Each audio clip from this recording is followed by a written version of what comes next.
This time you will fall before my might. Come on. Yes!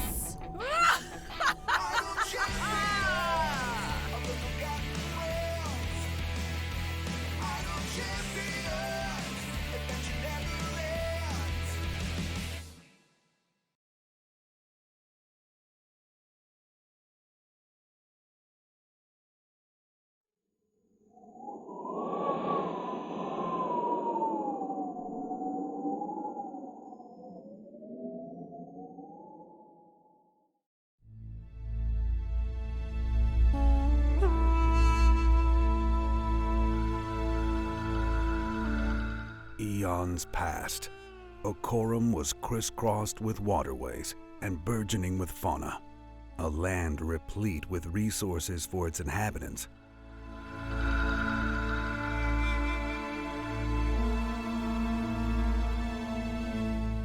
One group prospered exceptionally well. Eventually, through the systematic conquering and incorporating of neighboring peoples and their lands to its own, the Empire of the Idrisid was born. The Empire's might was its mastery of Dweomercraft, and through it, their dominion covered the entirety of Okorum in relatively short order. Over the course of many centuries, their influence extended even into other planes of existence, but at the height of its empire, they erred grievously and unleashed a cataclysmic elemental force in the heart of their civilization. Idrisid arcane might was outstripped by its hubris, and it cost them everything. Centuries have passed since the disaster that changed Okorum, creating the Blighted Land, the wasteland it is today.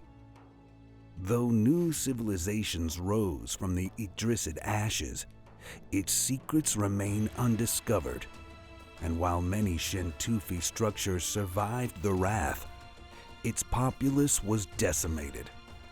Yet the city's populace teems anew, a mishmash of folk both human and otherwise, drawn by the grandeur of the surviving structures and the undiscovered treasures and knowledge of the former Idrisid Empire. Hidden somewhere in the desolate, dangerous reaches of the Blighted Lands, the Idrisid's ancient treasures await discovery.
What's up, everybody?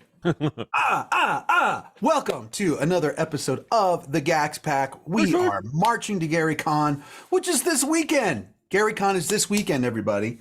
And we're on the GaryCon Live channel.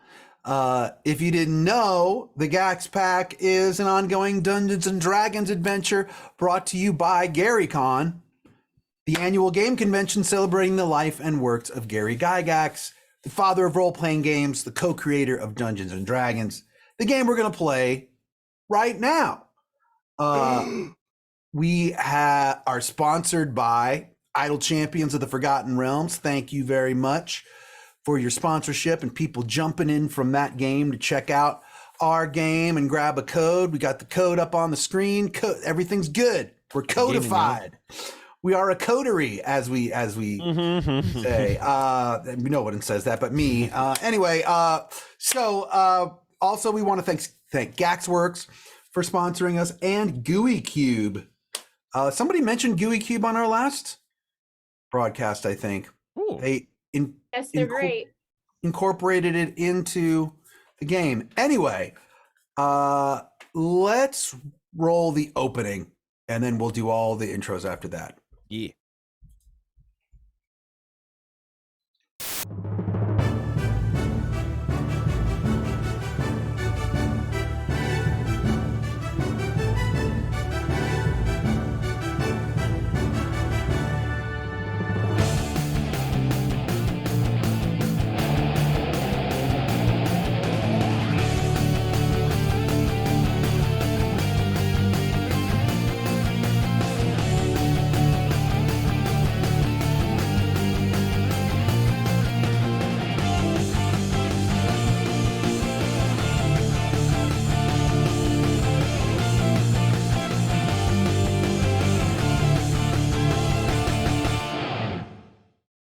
Fireball. Hey, we're back. All right. First of all, so last week, Vivka was sick and couldn't be here. And now this week, Eliza's sick and can't be here. So we wish Eliza well and hope that she will get well soon. And when we get back together again, we will see Eliza. But let me introduce all of our players today. Then remind me to talk about fate points, everybody. In the meantime, we're going to go round robin around the room. We're going to start with Adriana Cazador. Tell us about you and your character. Hello. Hi, I'm Adriana Cazador.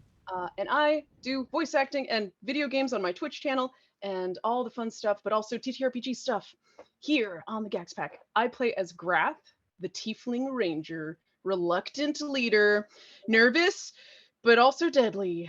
And yeah, and that's me. Awesome. Right below her on your screen, we have Jaden King.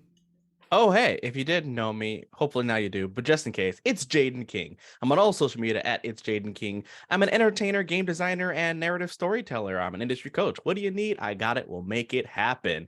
I am the Vislacido, the one that will bring many things. Let me solo this out with words or with blades. Either way, we will win. Excellent, excellent. Next, we have Vivid Vivka. That's me. Hello. I am Vivid Vivka. You can find me on all social media as the name, which is below. Look at the name because everyone misspells it. There's a lot of V's and I's. It's very confusing. I also made a new Twitter for just my random thoughts, Vivka IRL. So feel free to follow that too. But my character, this green mess that we have going on, I am a 2.5 foot tall kobold, 30 pounds of pure lizard beef. I am a barbarian who thinks that she's a druid, but that's not real. That's a bad role that's never gone away. And yeah, and only encouraged by the fact that you have a necklace that gives you the power of to cast Druidcraft. No, the necklace, I rolled a 1 and had a -1 on that check. I rolled a 0. That necklace gives me nothing, but I thought that I was a druid, but everyone else in my group was so nice that whenever I tried to cast a spell, they did it behind me. Everyone's keeping my little childlike wonder dreams alive, and it's very sweet. Anyway, I'm actually a barbarian though. My name is Snacks, Lizard Kobold. Well, thank you very much. Good night. Also, I didn't get Eliza sick, Jason, the way that you were like, Vivka was sick, and now Eliza's sick. So hey, look, I let people Thanks come to their own Vivka. conclusions. I just put the information out there. In a very specific order. Yeah. Yeah. Winky smiley face. I wonder About why me. Eliza's sick this week. No, all right. Next on our screen, we've got B Zelda. Hey, hello all. My name is B Zelda, they, them pronouns. I am a podcaster, streamer, TTRPG performer, and like oodles of other things. But today I'm just a GK one eye because I got one eye. I'm tall, I'm buff, and I think all my muscle went to my body and there's none left for my brains. But that's why Tavish just pretty much talks for the entire party. And it's a great dynamic because I can just be the muscle and look good. It's great to have someone that Living makes the dream. you feel smart. Yeah. We have a cleric. We've got our talkie talk. We've got our goblin, like goblin, quote unquote, as the expression, and then our leader. We don't need anything else. Walkie talkie. Except for Eric no, Campbell, his Byron. brother Owen. You need Eric Campbell. You need brother Owen. Cleric. I just want to say that I think Lizard Beef is a fantastic band name. Thank you. Lizard, hashtag lizard beef. I would Lizard see Beef. them. It's what's for dinner. My Everything. name is Genre. Eric Campbell. You can find me at 16-bit Eric across all the socials, and I'm primarily a GM, and it's been a blast being a GM, but it's been lovely to finally be a player again in Dungeons and Dragons because I don't have any other games, but this one is the D&D. So I am playing Brother Owen, the cleric of Selune, and I'm very, very pleased to be here to heal everyone from all the mistakes they're about to make. Awesome. Yay. Okay, and once again, unfortunately, Elise is not here because Vivka got her sick. Okay, and now, Right, so let's go. I'm kidding. Xander! I'm kidding. We're going to talk about how you as the audience can participate in the game today. And that is, you see a little marker already that has a number 2 on it for fate. Those are fate points. For every 3,000 bits that are donated to the channel, our party gets a fate point. What is a fate point? Well, it allows them to have a reroll, whether it's an attack roll, a skill check roll, even a damage roll. They can decide whether to use that or not in a tight situation. So if you would like to help the party, maybe not die, throw some bits our way. It also helps us pay for the show. So thank you very much. Right now, we are in the middle of running an adventure written by our co-producer, Matt Everhart and Luke Gaxx, called The Eye of Shintufi. And what has happened so far is in episode 1, they were hanging from a rope for 2 hours whilst battling zombies and figuring out a way to escape a desert cavern that they had no idea how they got there. Then they were mystically transported to the outskirts of Shintufi. They were hired by a mysterious character named Pelicos Red. They're to try to find the eye of Shintufi, and they have a replica of it, a gold replica of it. I think we just, oh, okay, you're back. Yes. Hey. B's back. They currently have made their way to the library, sans Snacks, because Snacks wasn't feeling well and was sleeping in their hotel room Too much at the inn. And they just had an encounter with some ruffians just to the right of the library. And while they were about to question an elven woman dressed in all white who appeared to be spying on them, at the moment of them asking her questions, the ruffians showed up and attacked. So that's where we will start. Although let's start with Snacks. You're waking up in your room in the inn. What's going on? So to Snacks, there's cartoon birds floating around. The wind is soft. Da, da, da, da, da, da, da, da, da, da, da. But in reality, she's got like dirt and sticks in her hair, and she rolls over in the little magic hotel room that y'all built. And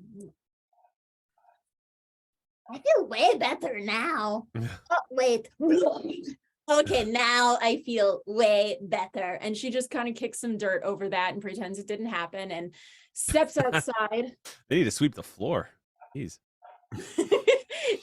She steps outside and she's like, Where is everybody? and she looks around. No note. Oh, I can't read. That makes sense. And kind of gauges the wind a little. Hacker.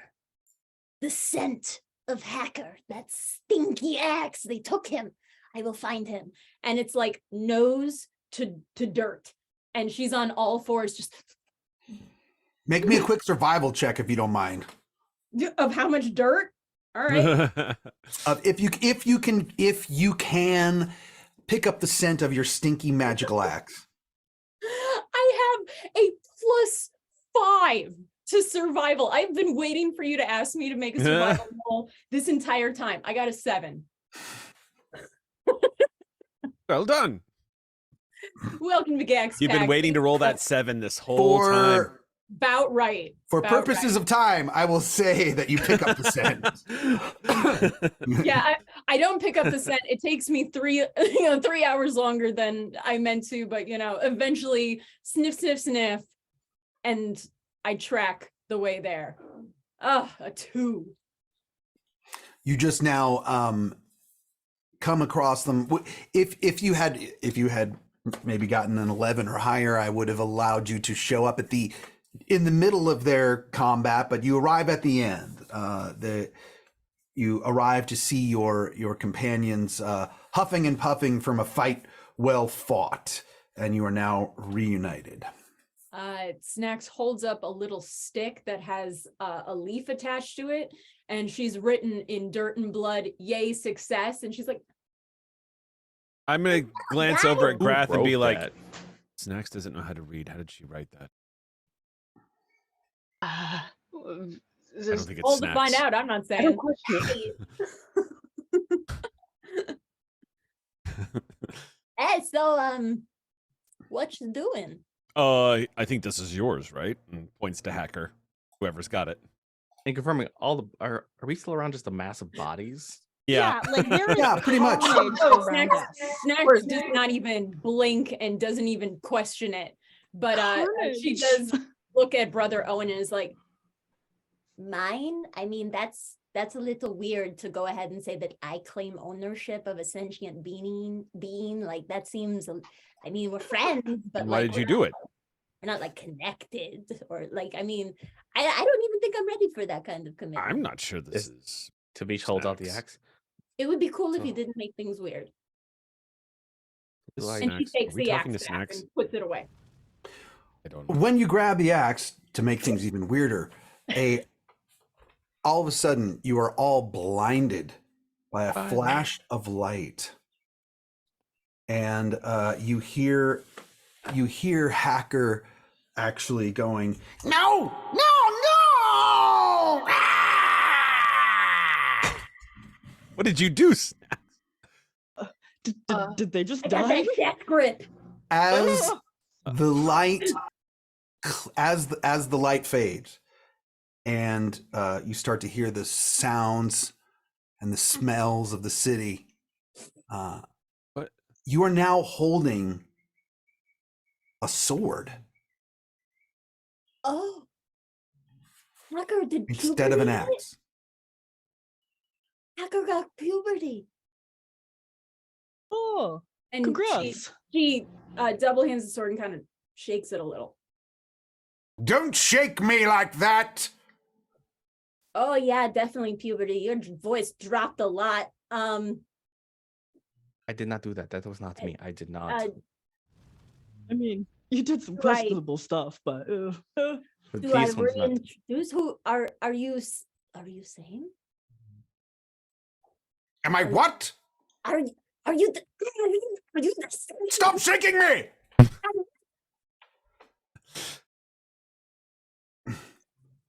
Hey! Oh, Demand that you say your name. my Say name it. is Slasher. Oh my god. is I that mean- a part of puberty? Are you the same entity, person, personality, entertainer as Hacker? Ugh, Hacker. That is my ridiculous brother. Oh, Have we changed places again? Oh, what?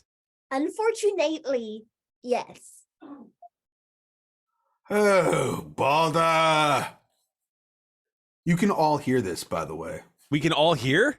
You can Okay. all hear it. The That's good. sword is speaking.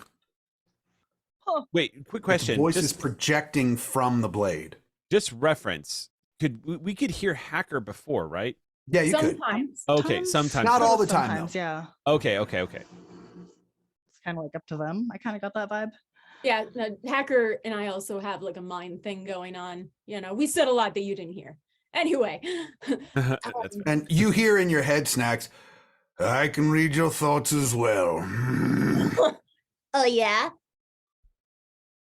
Hey! Yeah, you gotta see that now too. What happened? Yeah, that's stuff you can't say on Twitch. Okay. Well, what really quick, what is your main want? Because Hacker had kind of like a blood and death thing going on, like blood and jokes. Haha, just kidding. I'm just vibe check. I'm just vibe checking my weapon. How are you? What do you Well, like? my full name is Slasher, Logical Leveler of Neutrality. Okay, those are a lot of Huh. syllables, probably like Boo. too much. You know, how about like explain like I'm 5? Let's get it down. Say, what? What now? Say again, smaller words. Oh, Slash. say the Gotta- Slasher, Yes. Shorten it, comma, shorten it. Mhm. the Comma. Logical Leveler of Uh-huh. Love, Neutrality. LLN. And Snacks just kind of slowly turns to On. Brother Owen and is like, little help. Owen staring completely dumbfounded.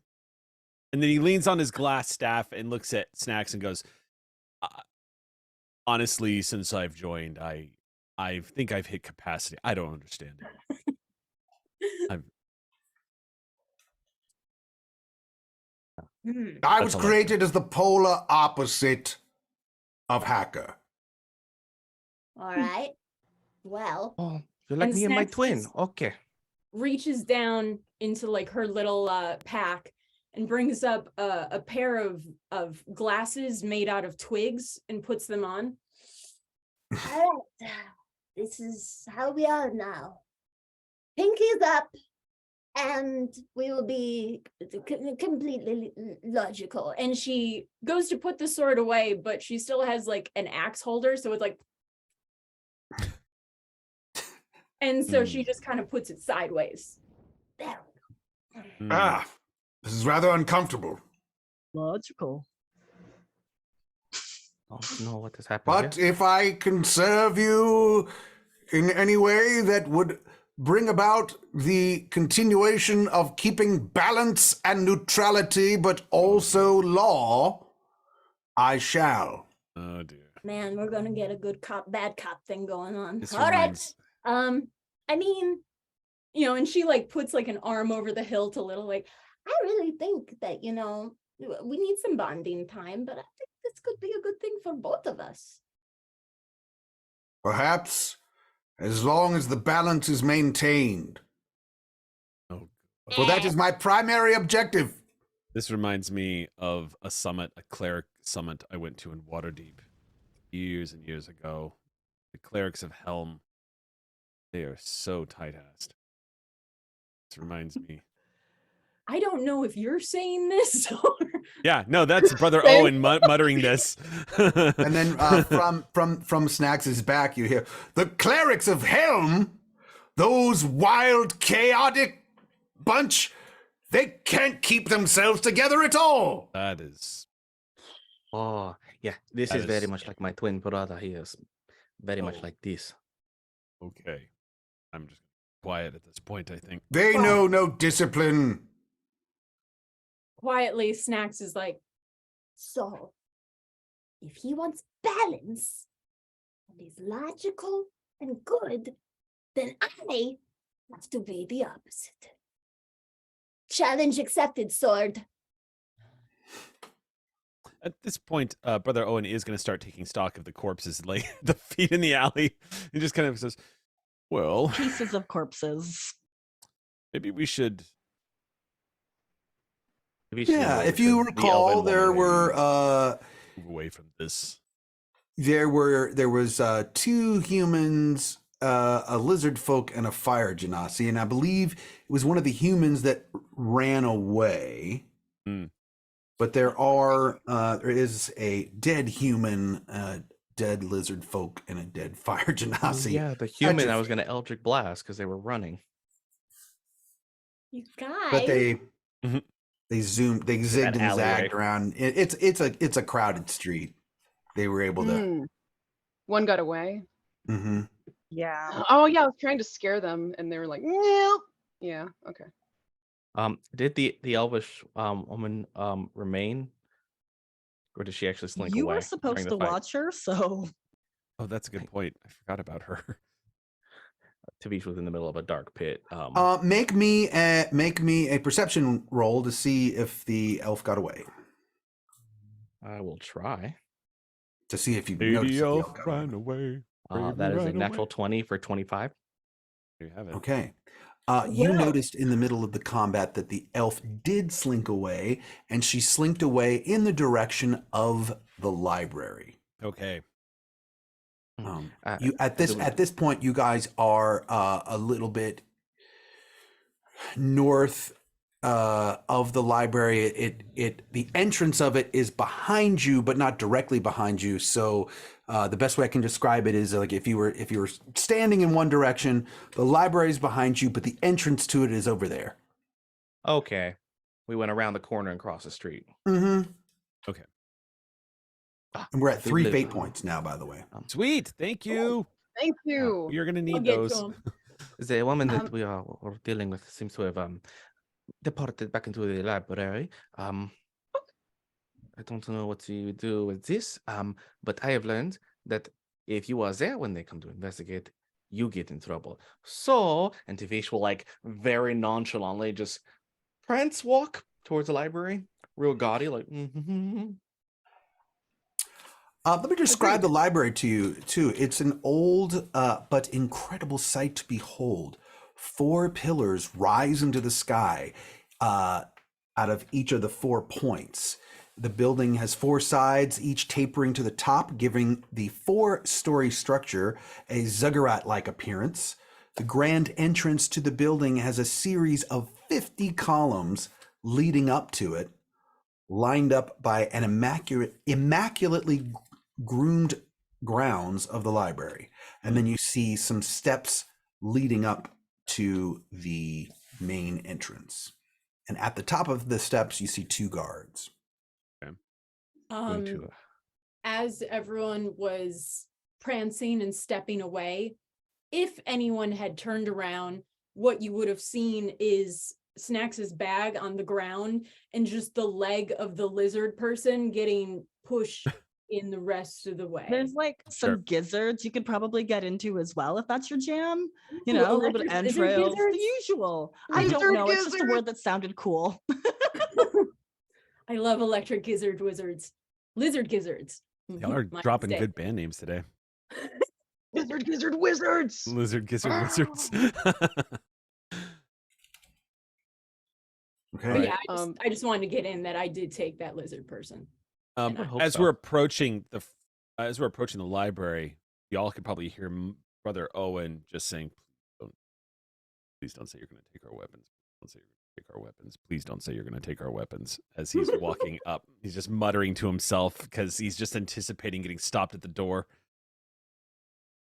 Tavish is doing very going to the door and just preparing to walk through. Guards Okay. mean nothing to royalty. That is the Oh, present stat. Here we go. So both of these, one guard seems to be in his probably early 60s. He looks like he's been a guard his entire life and just has that look on his face like, I have done this a million times. He looks right through you as he says, hold. Okay. Not messing around. The other guard, these are both human males. One is the other one looks much younger, probably in his early 20s, very wide-eyed and bushy-tailed, as they say. They both are wearing what looks like a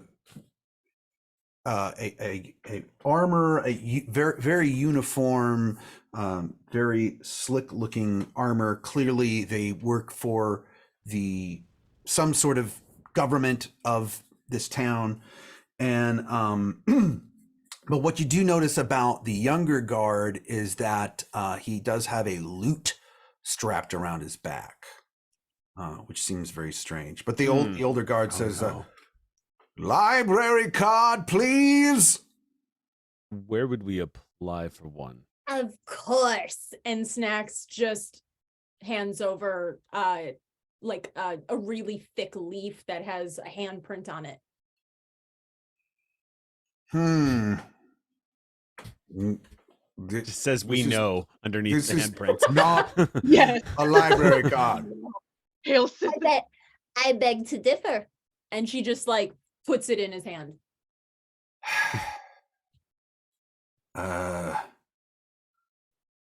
Do you want to handle this one? I'm about to go on my break. You deserve it. Wait here. And the older guard just kind of walks off and goes into the library, and the younger guard is just standing there like, yeah, you if you don't, do any of you have an actual library card? We Oh, are with. Yes, mine's inside. That's the reason I'm trying to get in. I ended up leaving it on my last peruse at the library. So. Oh, okay. It might be in the lost and found. I could. See, perfect. I can go. Good. No, you have to stand guard if your friend Right, I got to left. stay here. Hey, have you ever heard of the singing guards? Have I? No. Have I? Is that You a have? thing? Oh my goodness. Have I? Are Yeah, you I mean, one of the now that singing my guards? boss left, I'm a member of this group called the Singing Guards. No kidding. You're a member of the singing guard. I am. Oh yeah. Enamored. Oh, And then at that point, the older guard comes back and he's like, "God, this again! No, you're not a member. There's no such group called the Now, wait. Singing Guards." Now wait a minute. I want to hear the young man out. Yeah. Oh, ugh. Fine. I'm going back on break. And then he leaves again. And then the guard pulls his lute out. Excellent. Oh, that is a cool loot. So you have heard of the Singing Guards? I'm about to hear of the singing guards. We're about to. Well, so anyway, I know, look, my boss is so oppressive.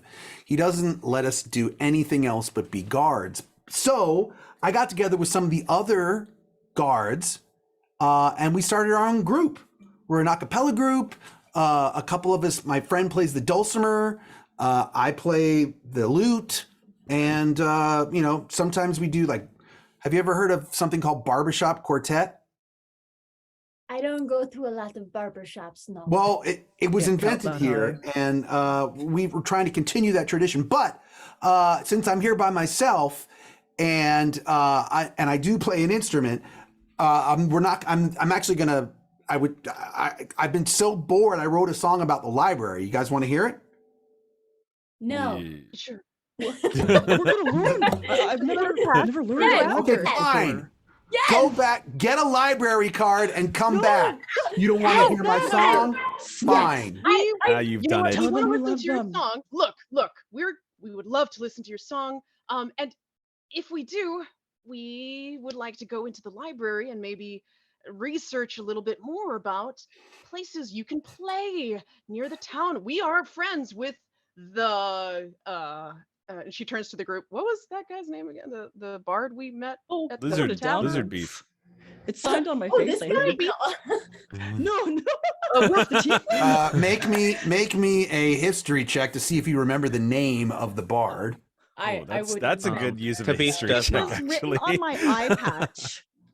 I'm If so Graf sorry. looks at my eye patch, it's written there. They signed it. Oh, I'm gonna read their eye patch, Ajike's eye patch, Wow. and it The odds. says. Reginald my iPad Griefling, say? the melodious tiefling. Oh, I had that written You down guys and are friends with everything. Reginald? Yes, we're Yeah. friends with Reginald. I and love we that would guy. love- yes, we would love to have you meet and you can maybe collaborate together. However, we need to go into the library stat in order to figure out how to make it happen. But before then, if you let us listen to you, we can see how well your sound is. And tell Reginald all about it, but we need I to wanna go into make- the library immediately afterwards. What am I going? Tavisha's staring at Graf do this with a look of like pride, like, yes, lie. You are so good at it. Like this proud, like, yes, falsities. I'm so proud. She looks back like, I'm doing this for us. We just Really? gotta So, get like, in." if you like my song, you'll tell Reginald? Yes, but we need to go into the library to do some research, and then we'll tell Reginald. But we might not have our card yet. Tavish needs to go find it, so just let us through. But we'd love to listen first. Make me a persuasion check. Okay. Thank you. I'm That is what yeah, you gotta brother do. brother Owen's just watching this, kind of like, Oh, and anytime the guard looks at brother Owen, he just goes, "Oh yeah, no, he's right, he's telling the truth." Act It's an normal. 11. Act normal. I'm It's 11. an 11, but we do have some fate points. Oh no, don't waste the fate points on me anymore, y'all. Let's be real. I mean, should she, Jason? Look, Should she? How bad is it if we don't? Yeah. let's be honest. A botched fate point is actually kind of hilarious. So I think that's our status quo, actually. yeah. Yeah, I think you're going to need to re-roll. Thank you Do it. so much, chat, for the fate points. For Holy. helping Okay, us here we go. dodge the consequences of our actions All right, persuasion. Let's. and inactions.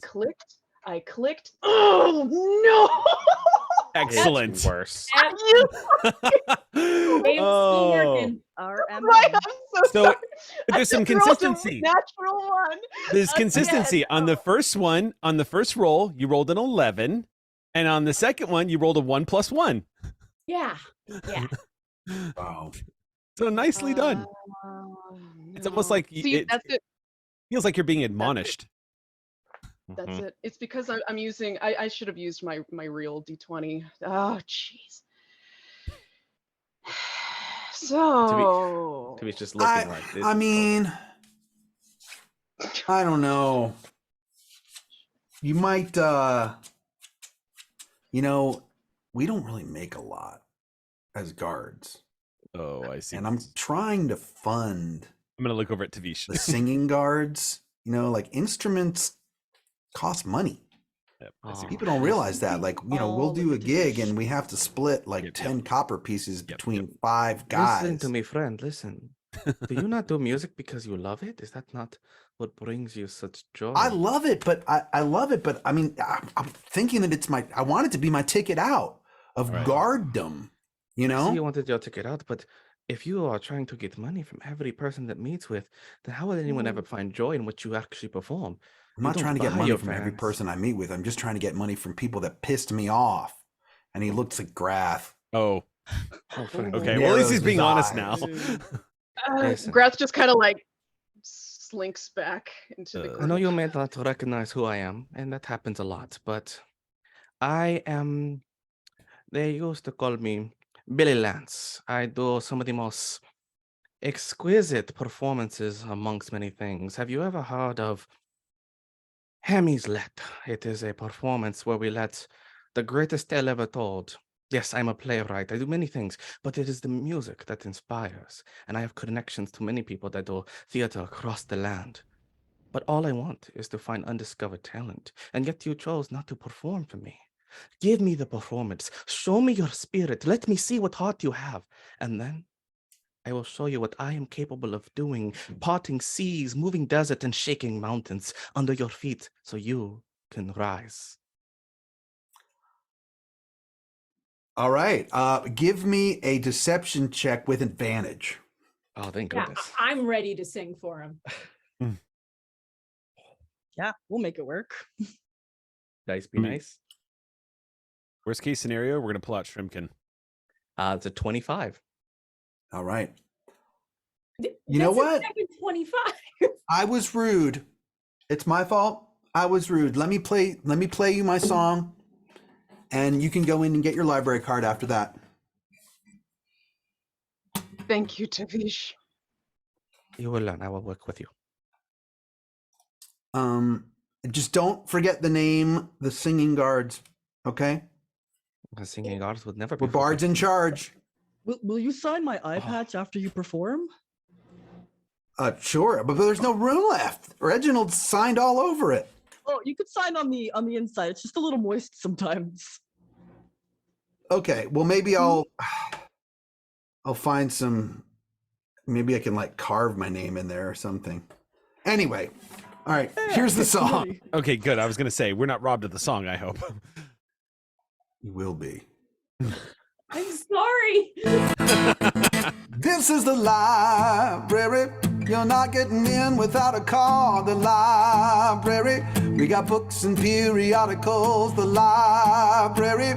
Maps and scrolls, we got them all. The library. There's magic in these walls. If you don't return your book on time, we will make you pay egregious fine. So be sure to check your calendar. What the joys contained within those shelves will make you look inside yourself. It's limitless adventure. This is the library. A fountain of knowledge is waiting for you in the library. Now hold on. Who the hell are you?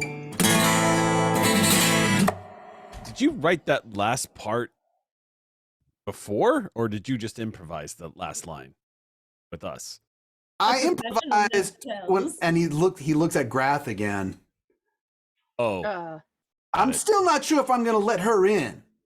Oh, Well, listen. Well, Okay. first of I all, understand. gave Reading Rainbow a run for its money. Yep. Forgive That my was father. beautiful. Library guards. You're gonna be big. Library I guards. understand that you're not so trusting of me. Library guards. I only just put two and two together. Might Well, just say that performance was good. If it's Oh, best for everybody, I can just wait outside and mull over your sound and brand of your band, your music, and think of what to say to Reginald. I was quite impressed myself. All right. Well, you guys can go in, but I do have to tell you one thing. Uh-oh. You see this? You see this chest over here? Yeah. He opens up a chest, Oh. and there's a bunch of weapons inside. God. You're giving us those? This is my walking staff. No, you can't. You can't go in. You got to leave your weapons outside. You wouldn't deprive a simple middle-aged man of his walking stick, would you? I mean, does it light things on fire? Actually, no. It's a staff of defense. It literally does nothing but protect. I mean, technically, that's not a weapon. They didn't say True. They didn't say leave your armor. It just you True. gotta leave weapons. And it's glass. He'd like ding ding ding. So like, why? It's gonna break if I hit somebody with it. It won't break if I hit somebody. I'm convinced. Cool. Thank Excuse you. me. I appreciate that. I would love to leave my weapons. And she like pulls out like a spear and a dagger and puts those down. You can have them, but And she pulls a slasher out. this is my emotional support sword, and I have a legal right to bring my emotional support sword inside. And she like shakes Slasher a little. Please never Stop miss a game shaking session me. ever again. What? I said, please never miss a game session ever again. I don't know. I mean, it's a weapon. But really, isn't everything a weapon with the right attitude? Who are you Yeah. to define such things? An emotional support sword. Really, You by get saying that this is a weapon, you are saying that I am willing to hurt someone, and you don't know me, and I don't think it's really up to you to make that kind of claim about me.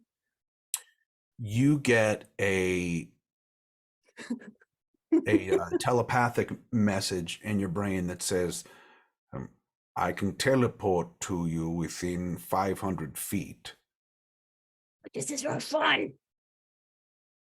What? But this is more fun.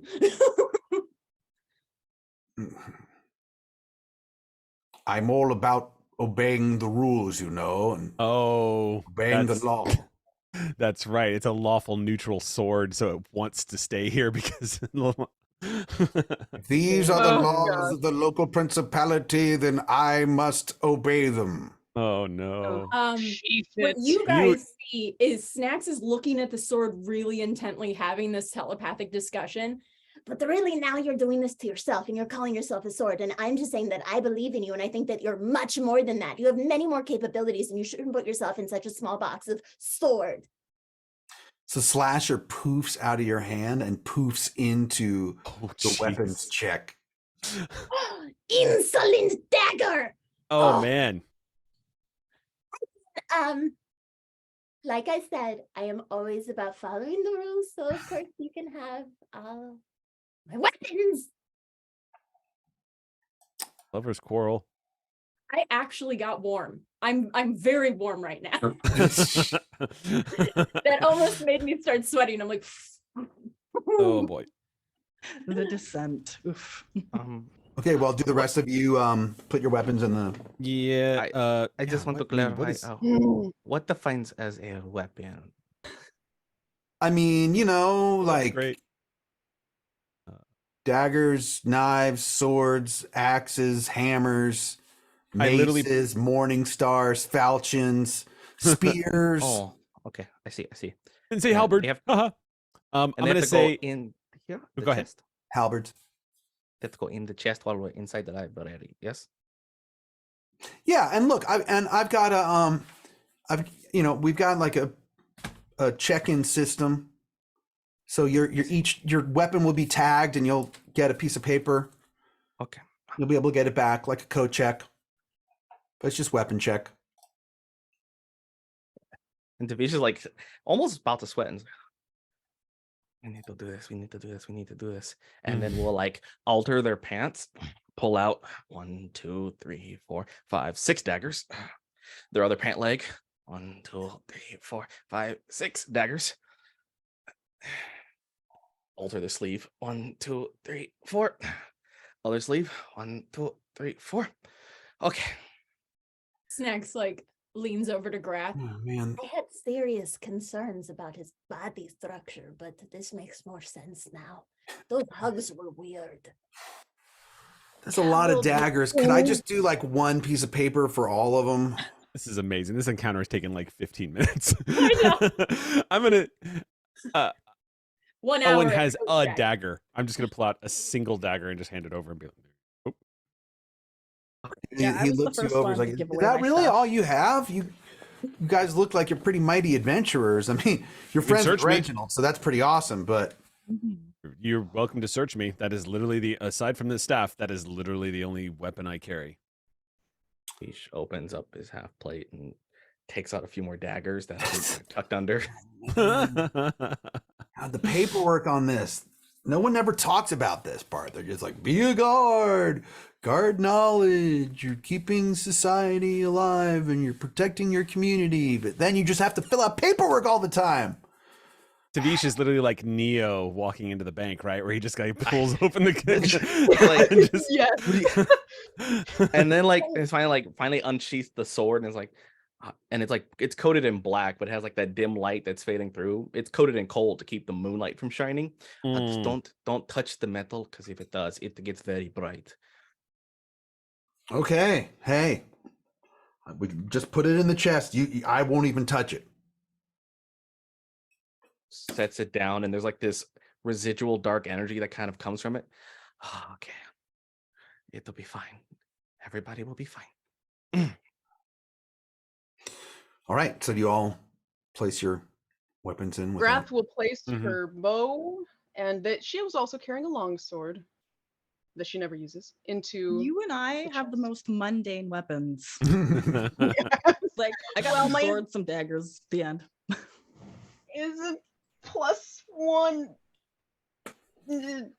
bow, whatever. Anyways, It's yeah, basic. she puts her bow. It's fine, it's fine. am But yeah, sitting here. so that's what she places in the box. And Okay. she walks in. I am sitting here actually reading everything that you wrote about Slasher and Jason, you madman. You madman. I You can found read, you can read it. You can read it if you want. What's that? I want to know. You can read it to the audience if you want. This is a Read it lot to of us. reading, and you have a better reading voice. You can read it to everyone It's funnier when you read it, though. because I can't read. Aye, aye. I'm not doing it. Not doing it. All right, hold on. I'll pull it up. It's basically the exact opposite of hacker. So, +3 bonus to attack and damage rolls. Its blade and hilt are black, save for a brightly multicolored grip and fantastically brightly multicolored blade edge. Forged under duress by an insane tiefling smith who loved tomfoolery and shenanigans, but was forced to make slasher by a demon lord as a polar opposite to its brother blade, hacker. It has the following additional properties once per day. You can cast Tensor's floating disc, sleep, thaumaturgy, and prestidigitation, but only if it has to do with furthering the neutrality of the situation. At a sixth level. Once a day, you can cast it at a 6th level. It could be an enemy or an ally, and it could be used in combat, but Slasher has to agree to the intention. Much like prank damage, this time you deal logic damage. So on a successful roll of a 19 or a 20, the opponent will be dealt. Oh, no. Let that happen. Let that one happen organically. Oh, okay. All right. We'll let that one happen later. It's sentient. It speaks a lot of languages. And it has dark vision. This one's smarter? And it's smarter than sense. Hacker. Actually. Intelligence of 18, wisdom of 14, charisma of 16. Does that make Slasher the smartest person in the party right now? Probably. Yeah. Probably. Wow. Yeah, because we don't have. Yeah, because Elisa's Our not here. librarian. So Our librarian, no.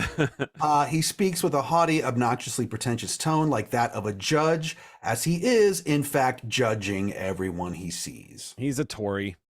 Oh, it's my father.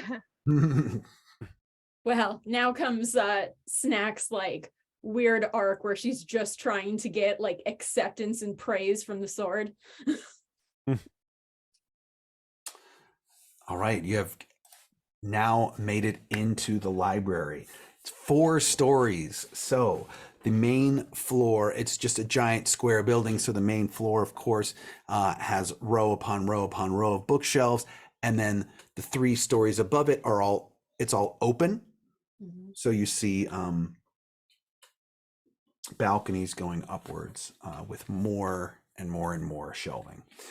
You do notice that there are a lot of guards inside the library, which seems strange since you already had to be, you already had your weapons taken away from you, but you see guards patrolling, you see guards standing at attention, you see a fair number of citizens just going about their library business, reading books, checking out books, looking at things. It's busy, but you are just very aware of quite how many guards there are in there. Hard not to notice them. Okay. So what are we in the library for again? With research for What? the ocular Eyeball? eye golden. Yeah. Yeah, so because we do discovered go that the for- that's something we actually haven't told Divka. So Yeah, Oh, hey, here. Snacks, you need to Here, The- guys.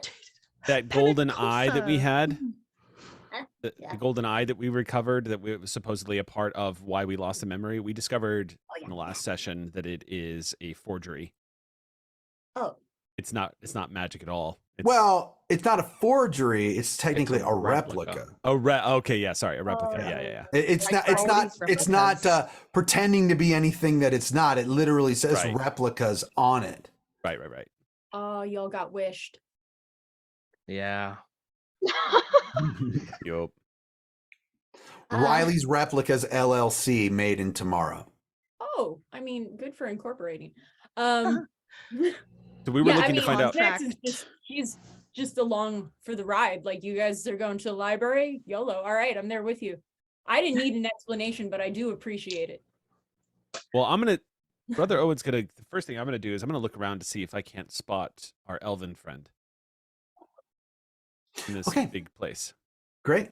Make me old perception or perception. As I roll a 1, Brother Owen stops as he spots a book on Selune that has the wrong holy symbol on the binding, and he freezes in place and goes, "What?" and walks over there and goes, "That's not right. This is not right. This is not, someone did this on purpose. This is not right." And then I get kind of absorbed in that, losing whatever else is happening around me. Who do I talk to about this? Okay.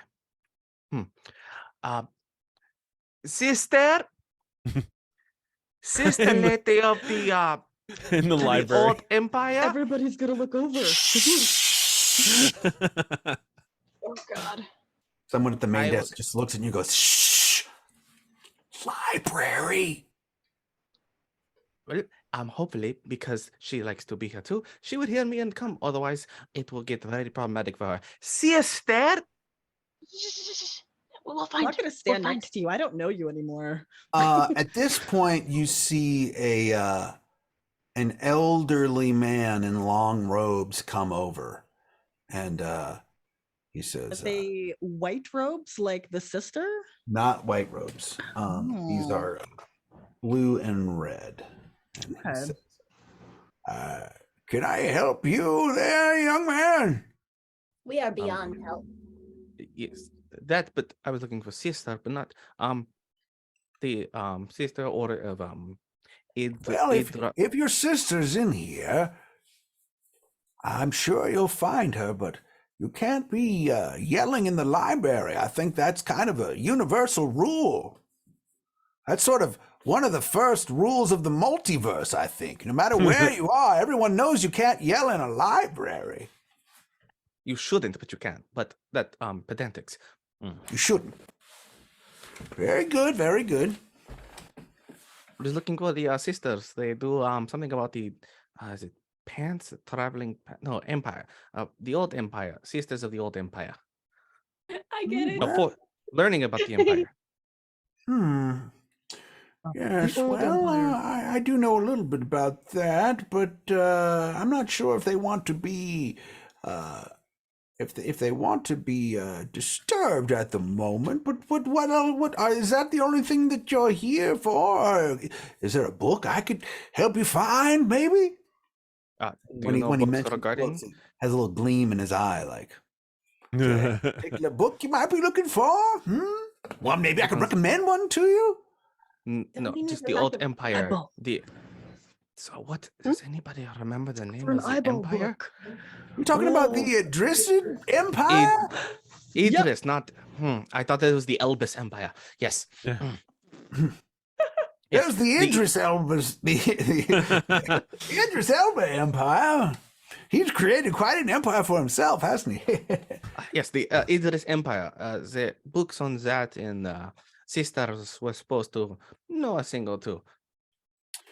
Right. Well, it's very interesting considering you're outsiders. How do you know such knowledge of this? It's very interesting.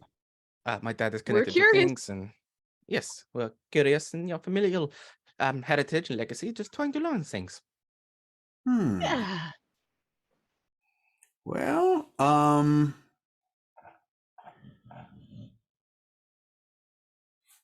so you just want to talk to the sisters, huh? But there's nothing you want to learn from them that maybe I could tell you instead?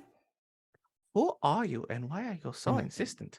I want to be this man's friend. My name is Diapherman, and I'm the prefect of the library. Diaper Man? Did you say Diaper Man? Diapherman. DAIFAMEN. Oh, Why does everyone spells their name when they introduce themselves? Because everyone doesn't seem to understand how I'm pronouncing it. That's fair. I see. Diaphragm. We just need to know about the Idris Empire and the eyes of the Idris Empire, the oculus of the Empire of Idris. The Idrisid, you mean? Yeah. That is what I said. The Idris. Oh, well, I don't know if I know anything about that. But, go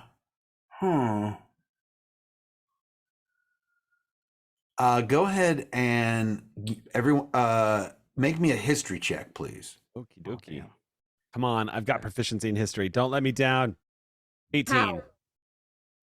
Oh, dirty -1 20. in history. I should remember nothing. I wasn't even there. 18. I got a 1 in history, and I apparently I rolled remember a more than I 2. should. 3. 2.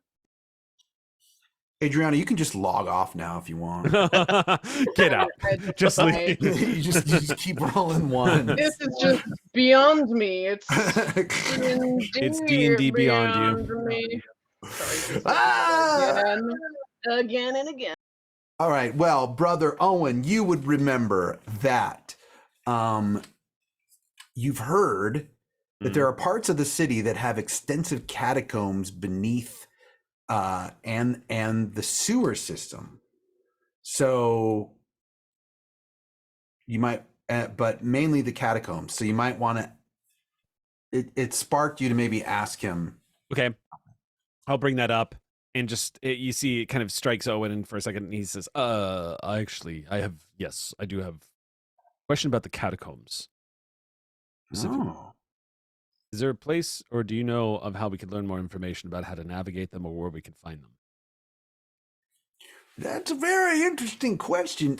You know, you appear to be some sort of clergyman. Would that be too presumptuous of me to think that? Brother Owen looks at him for a second, trying to gauge whether or not the old man's making fun of him. And then he slowly looks down at his vestments of like the dark purples and blues, the holy symbols of Selune, and just like sitting on a holy symbol on his chest. And he goes, and then he slowly looks back up and goes, "No, that's accurate."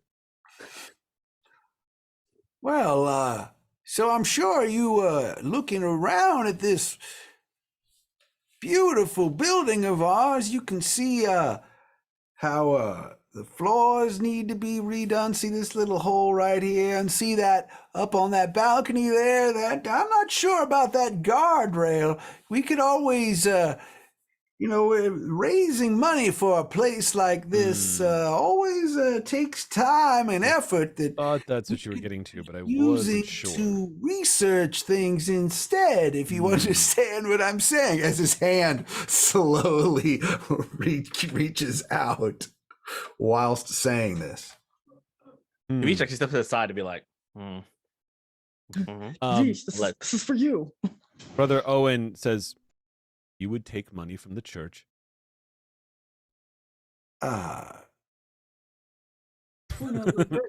Whoa. Depends on which church. I mean, I see. I haven't heard of your God before. I'm not. He or she doesn't seem to be from these parts. You know what? He's got a point. Selene is not known. What sort of donation would be appropriate? Can we buy a card? Buy A library card? Yeah. Oh. I mean, we already have one, but I would like one to take home as a souvenir. What were you thinking? What donation would be appropriate? Oh, there are so many things that need to be fixed here. Hundreds of things, you might say. I see. That are worth their weight in gold. It's quite the amount of gold to pay you to do the job you were meant to perform without pay. by the way, just in case, I But- can just stab him, and that would help us no. race the wheels. No. In a don't like mildly it. like loud whisper, Hey, remember your weapons are at the door. I'm gonna hand him 200 gold. Tavisha's weapon is not at the door; it has disappeared. I Oh, will true. hand him 200 gold. So, okay, look, we might not be able to pay you right now here. No, it's fine. However, It's Owen it's has fine. 200 gold. However, we know somebody very famous named Reginald. Reginald The is It bard. rhymes. And- Look at my eye. Yes, Reginald. Oh, you're friends with Bard. Reginald, huh? Well, Yes. huh. I don't mind paying If we can't pay you right now, however, the Well, Danzig no, we right expense. there. We're actually trying to pay. I don't mind Friends paying with him. Reginald ran off with my wife. Just pay the guy. We have so much gold. Put the It's money away, Uh, Owen. I don't mind paying uh, him. well, So we any can, friend we of can, Reginald is not a friend of mine. And he takes your gold and then he There we go. walks away. If As you you don't tries, read- like, if you don't fulfill like the That's service, actually theft. That's actually theft. that I will call the guard if you do not return Yeah. that money. If you're not planning on Which fulfilling one? your end, I will call the city guard. oh, Tavisha's just following, being like, he took the gold. He's leading us somewhere. Where I don't care where he's going. Okay, Oh, I'll follow God. Tavisha's lead. As he's saying this and he notices there's no response to this, he'll shrug and God. And you hear him mumbling to himself, the gods work for me. Oh, So did you just admit that you took our gold and you're not going to help us? Because that would be very deceptive, and I don't like when people lie around me. I just want Make Oh, me is a that what has persuasion happened? check. persuasion. Ooh, persuasion's not something I'm good at, but We know. all right. 19. Nice. Well, you're probably right. I mean, it takes two to tango, right? It's not like he stole her. She left me for him. So I guess I could take you down to the lower. I'm looking at B right now. I'm just like, why is this our problem? I don't want to deal with his emotional trauma. He wanted to be friends with you, and you done messed that up now. Yep. Well, you over. brought up Reginald. Listen, that for me, it's I understand, but listen. That was a bridge too far. All right. I You've was been just so thinking great. maybe we could raise funds for your projects here through a beneficial concert. Graf, Show Graf. Stop while you're ahead. Stop while you're ahead. People pay Reginald to stop playing. What? Is that a Oh. lucrative side business? Besides, Darferman, I don't know if you know this, but Reginald, he only gets his music from the ability to see into other adventures that happen across the land. And I have done you a generous favor and like takes the scry orb and taken the ability to see things to perform. So I think now he will suffer more than you. That's his scrying device, isn't it? It is. You want to So- ponder his orb? Well, come with me. Come on, let's go down to the lower halls. Come on. Nice. I got Okay. some spring in my step now. I got some pep in my step. Gonna say that'll make him happy. So, Tavish, you're a genius.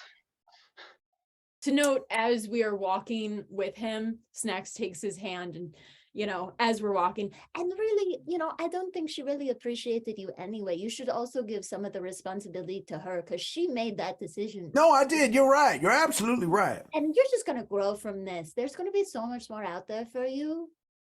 I mean, I am 80 years old, but you never know. Maybe I could find some sort of fountain of youth or some sort of youth potion. Yeah. Every moment is geriatric another love chance. is The best If you're blood. looking for youth, I know somebody that you could talk to. I make deals all the time. It's how I got some of the stuff I got. Oh, it'll do you wonders. I'm at least 743 years old.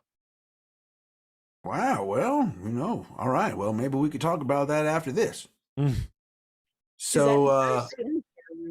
he leads you down a long staircase, and you are now brought into a a really peculiar room. It's larger than you were expecting.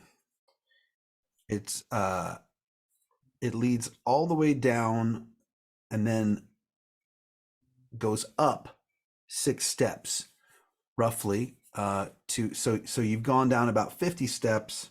You get to a small like 10 foot by 20 foot Landing? Well, I mean, I would call it a landing, but you're underground. But yes, you know what I mean? So you're down, and then just little hallway, just like a short hallway, and then up 6 steps. Seems so that it doesn't seem very efficient. So it seems like something was added after the fact, perhaps. Right. Okay. And the room is roughly 30 feet by 30 feet, filled with vellum tomes, dusty scroll tubes, slender leather portfolios, spears, tridents, and nets adorn the walls.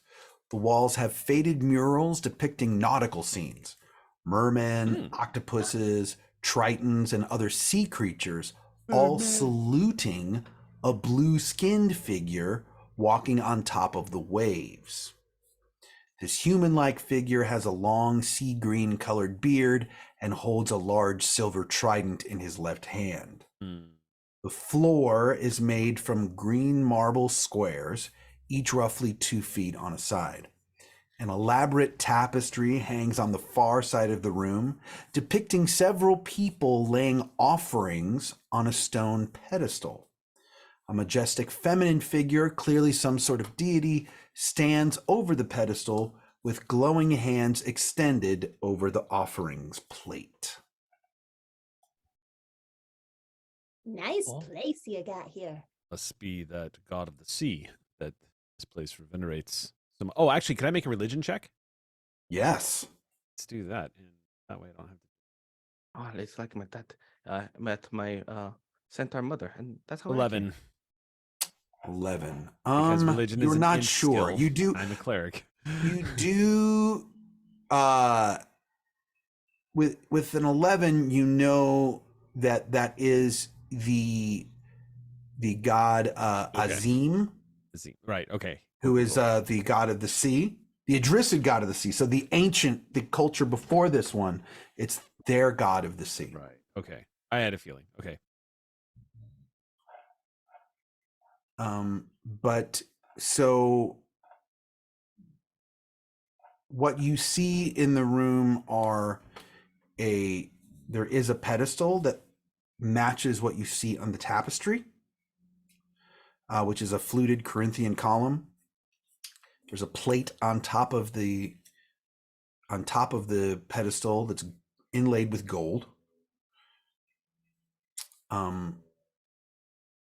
Opposite the pedestal, on the other side of the seal, is a unique marble tile with a handprint on it. How many fingers? 5 fingers. Not it. Does anybody have It's any extra hands? Like it's an indent for a handprint? Yes. Like a key. Like Tavish is not the self-preservation. Well, I'll let you guys get to it. There could be something in here about that Oculus. I'm not really sure. You're not what? You haven't read all these books? Grath, you have real questions. Go ahead. I've got so many. Look, there's so many books here for me to read. I barely. There are others that come through here. It's not really too much of my business, you know. It's not really part of the library. It's not part of my purview, so to speak. It's a little extra. Do you know who does come by here? You know, like the most popular ones, the frequent ones. That's the word. Can you make me a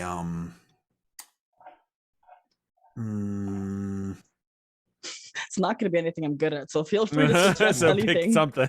Yeah, make me a persuasion check to see if he wants to tell you. Well, while they're doing that, Tavish is putting his hand in a handprint immediately. Whoa.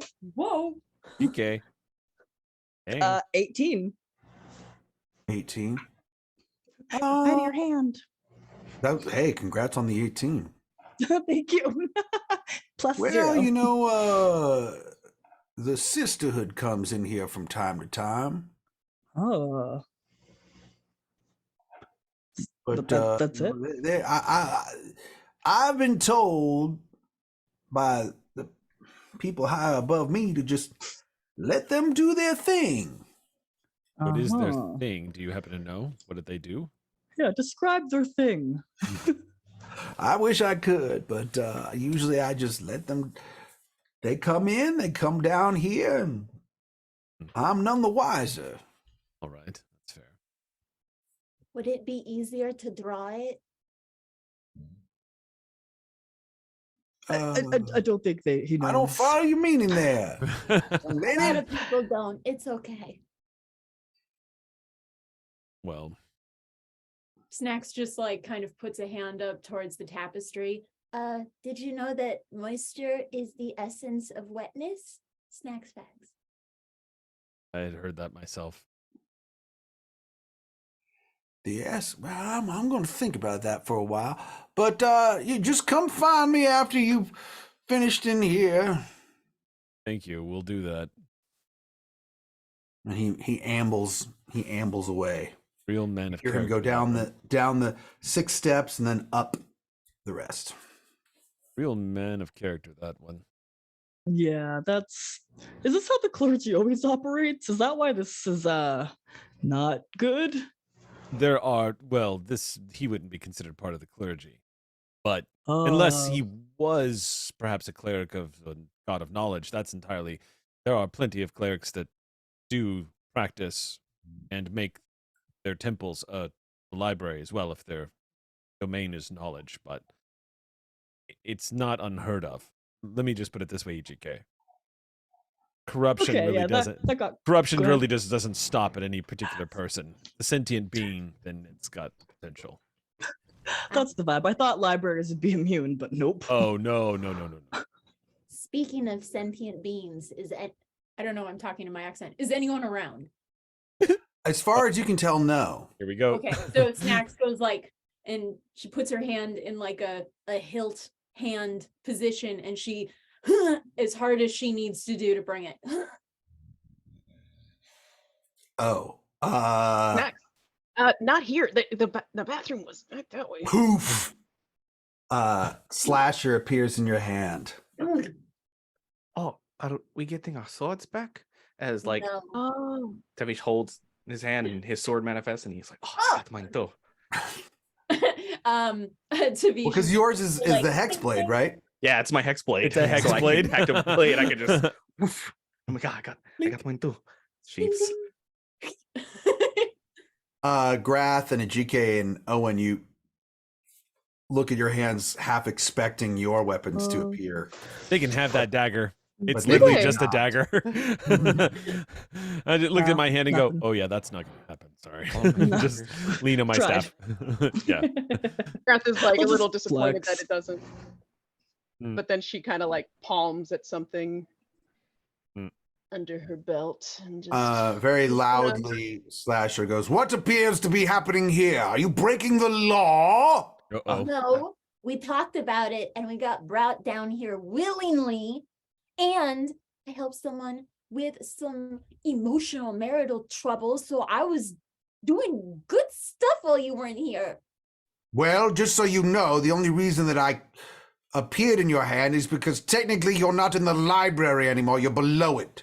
But if you were in the library, I would not have broken the rules. Well, if I was in the library, I wouldn't have called you because I knew you wouldn't have liked it. Just remember, if you go back into the library again, I'm going to go back into the chest. Do you understand?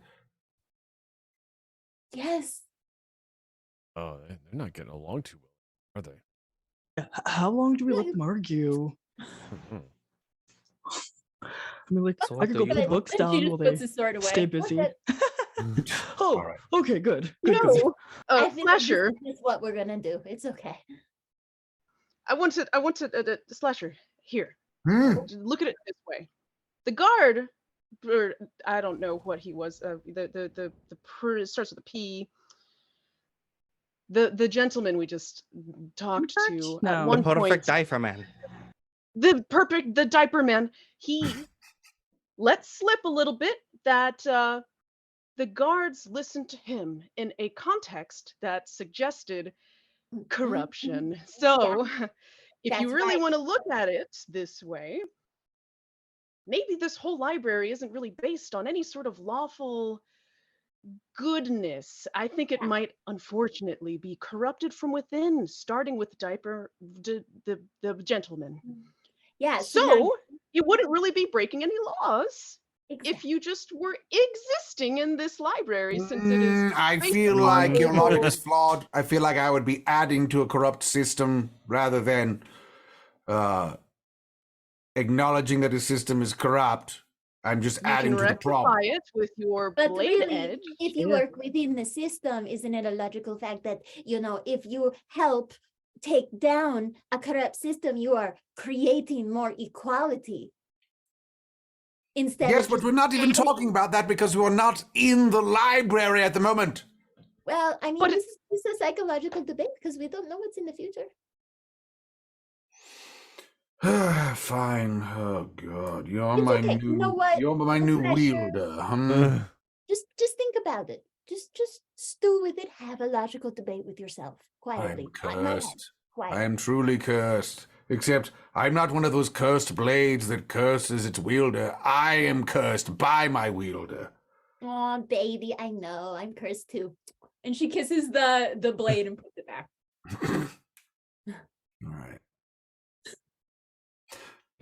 well, Yeah. What would So- you guys like to do? Handprint. Yeah. I want to see She's what been happens. staring at You this like put I your, just, you put your hand on the handprint, and nothing happens. like finesse it. I'm like scratching at it, moving my hand. I'm like, Yeah. Make me either a. Go ahead and hold on. Yeah, make me a perception check. dice be nice. That is a 24. Hmm. Nice. Nice Lord. You definitely feel like there is something more to this than just putting your hand there. You feel like when you put your hand down there, you thought maybe you heard a click or something coming from the pillar behind it that had the golden plate on it. So you feel like those are definitely connected. And so like Tavisha's just gonna be like, heads over to the golden plate and is like, puts hand in there. You're also walking over to it. Your eyes are once again drawn to the tapestry, and you realize that on the tapestry there is some sort of pictogram writing underneath the art on it. I'm gonna look at that while putting my hand in the plate first to see if anything happens, because that is my first assumption is hands on everything. Okay. Nothing happens to the plate. All right. So yeah, I'm gonna have approach the tapestry. Okay. The hands brought the plate, but I'm gonna try to read the picked stuff because Okay. Tavish pretends to be Make me smart. a religion check, please. Oh no. Botany Bay. No. Hey. That's an 18. Woo. All right. So after studying the pictograms for a few minutes, you don't get an exact translation, but these are the words that you think you can make out. Tribute. Tribute.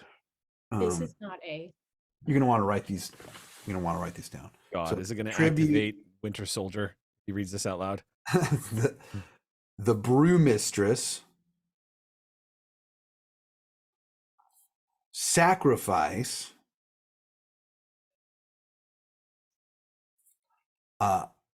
prosperity or riches.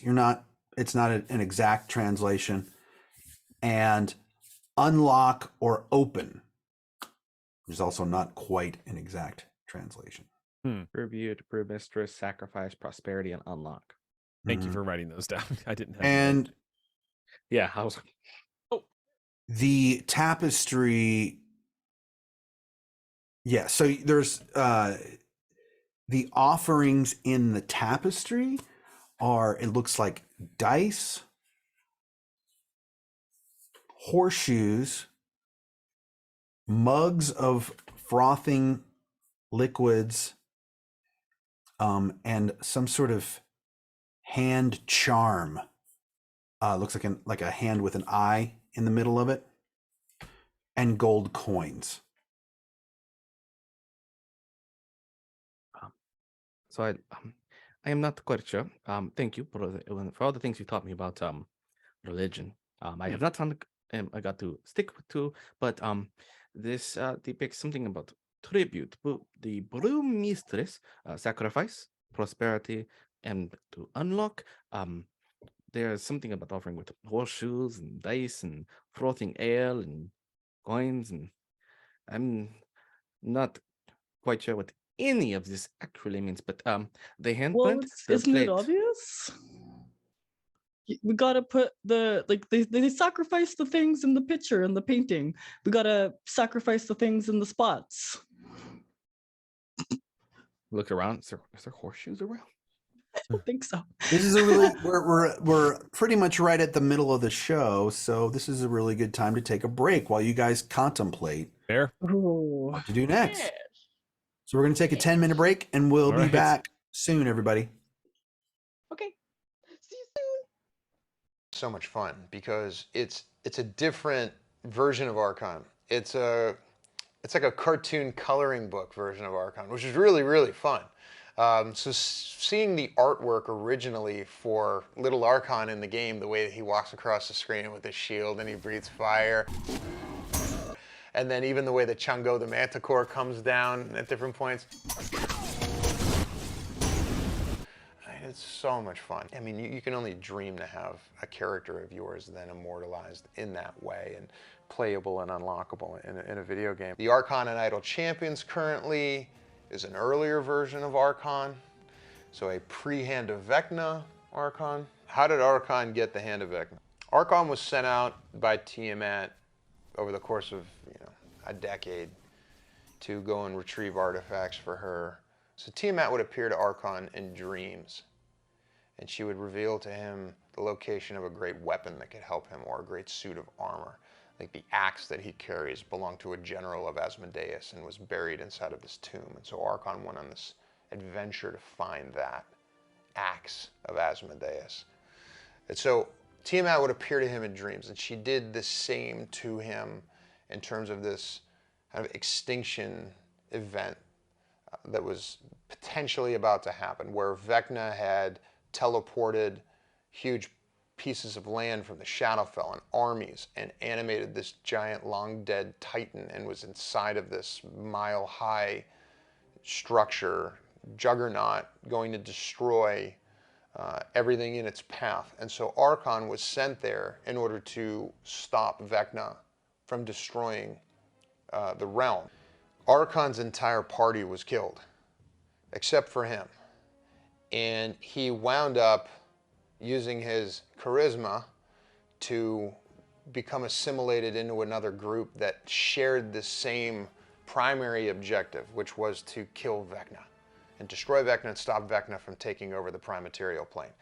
Now, what this party didn't know was that Archon had a secondary objective, which was to find out what was allowing Vecna to teleport cities and armies from other planes and bring that back.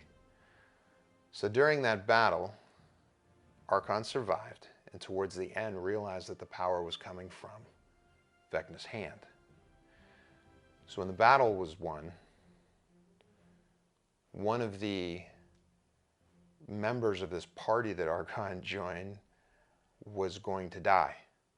And so in this very vulnerable moment, this, the friends were gathered around as he was about to pass, and Archon pulled off this move in this very vulnerable moment. He used their vulnerability against them, and in a quiet moment led them to believe that he was sent to destroy the hand. And he had the power to do so in this axe. And when he raised his hand up and whispered a prayer to Tiamat, and everyone looked on, he swung the axe down, chopped his own arm off, replaced it with Vecna's hand, and teleported away.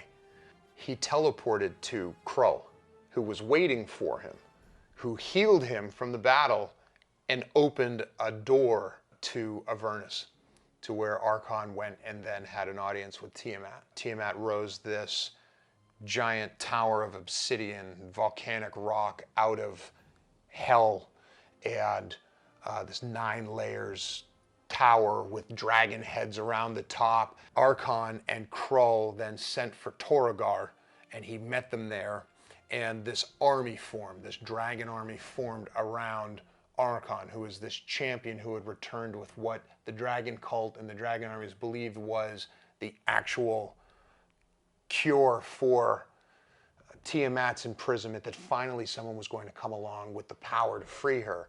But Archon needed time to figure out how to use the hand and how to unlock its power. And so he began this series of mental battles with Vecna, where they would meet on this ethereal plane and have these mental face-offs and these mental battles, in which Archon would try to understand Vecna's secrets while Vecna would try to gain control over Archon's mind. That's how Archon got the hand, and that's what he's doing with it now, and that's what he's up to when you as the player characters run into him. He is in the middle of this process trying to free Tiamat.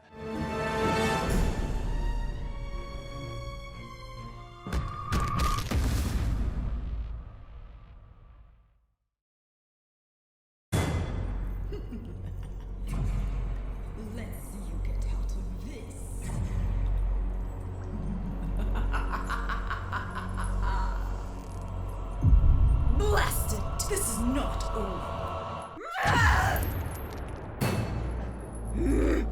Die, die! This time you will fall before my might.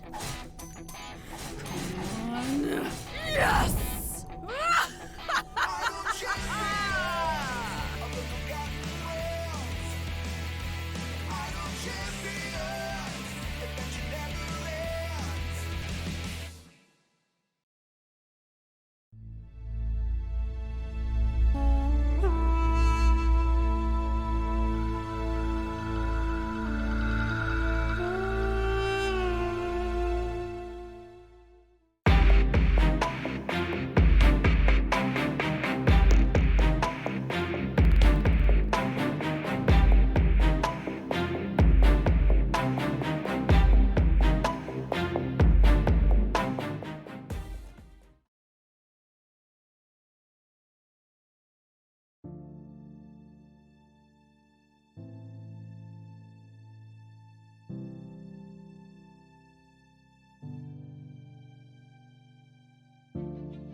This is everything you need to know about our terrain in 60 seconds. We hand sculpt our pieces for maximum detail and artistry, infusing passion into every millimeter of our work. Everything is available beautifully hand painted so you can start playing right away. Or you can choose unpainted to paint everything yourself. Our pieces are completely modular, so you can use the same sets to create a new adventure every time.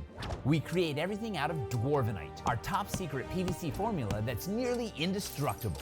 We pack our pieces with as many features as possible, such as swappable LEDs to quickly change the look of your scene. We offer magnetic accessories to add flavor or increase the danger.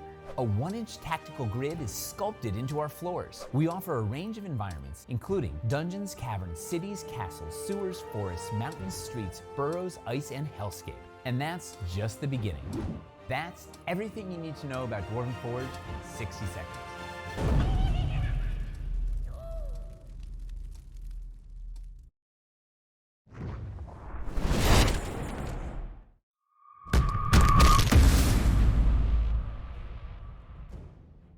Hello, I'm Benwin Bronzebottom, celebrity dwarf and video game enthusiast, and this is my sidekick, Crowy. Hello. Quiet, you. I'm here to tell everyone about Idle Champions of the Forgotten Realms. It's a Dungeons & Dragons-based strategy game from Codename Entertainment. It's a management game with an emphasis on formation strategy, where you assemble parties of legendary heroes and send them on adventures through the Forgotten Realms. Heroes?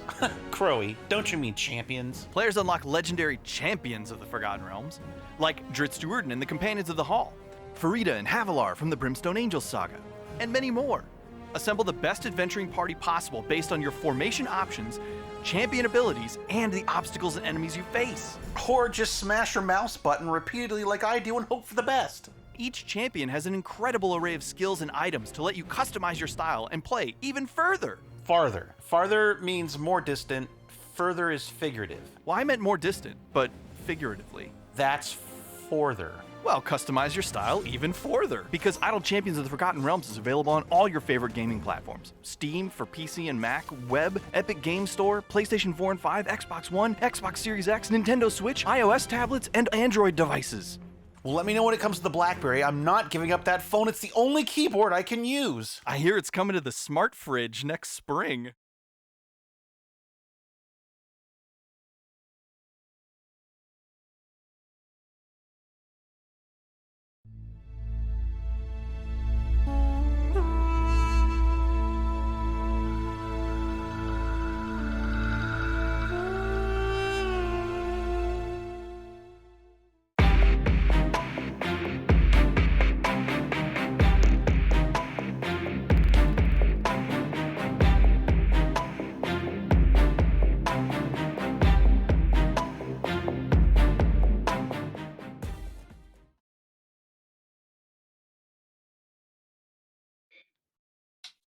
And we're back. Before we jump back into the adventure, just want to remind everybody to join our Discord. You should see it in chat, but come on, join the GaryCon Discord and join in the discussion of all things TTRPG and, of course, about the convention that we have coming up. And I think at least 3 of us are going, right? Yeah. Vivka's going. Better take a picture together so you can prove that you all exist in real life. I'm It's the only way we can confirm it. gonna go eventually. I only Right? exist here. I will be there Hopefully eventually. everyone will be there next year. Yeah. Yeah. So, We'll make you it guys are work. all invited, of course. Yes. Nice. Anyway, once again, talking about fate points, you see that number up there too.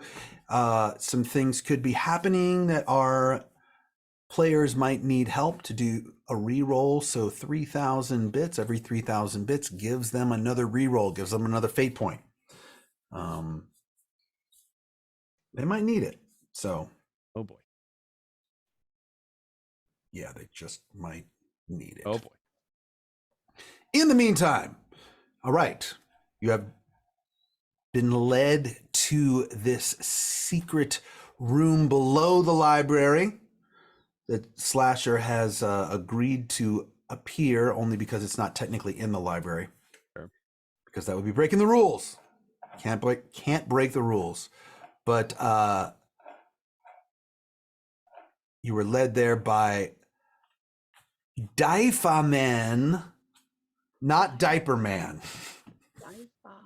Well, Diaper Man. Although, I mean, he is 80, so he's in his 80s. Diapers, you never know, you know.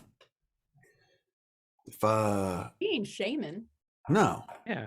Captain Underpants, he grew up. Aw. Or did But he? what would you guys like to do? You're in the middle of trying to solve what's going on in this room. All right. Oh, that's You know, right. Grath is going to just look for details and little things behind this, the between the lines. Great, make a roll for me. Yes. Oh, let's. Which one is because is investigation? Investigation or perception, whichever you like better. Oh, I got a +6 to perception, so. Ooh, that's a very dirty 20 Very well. because it fell on the ground. 4 dice. You notice on the tapestry that several of the female worshippers are armed and appear to be guards. And they each have a tattoo depicting a hand with an eye on the center of it on their arms. And they are dressed in similar garb to the woman that you met outside. Okay. Interesting. I will tell this to the group. Looks like our friend we met spying on us earlier is actually, I mean, look at this. Like, they're all dressed similarly. They got this tattoo. What was it again? It was like an eye. Mm-hmm. Can I see An what the- eye with a hand with an eye in the middle of it. Okay. Interesting. I've never seen. Oh, wait a minute.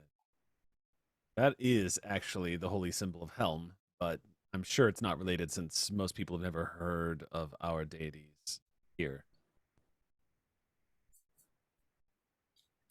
I can try to make a. Can I try to make a religion check to see if I have recalled anything that I've learned since I got here? Please, yeah.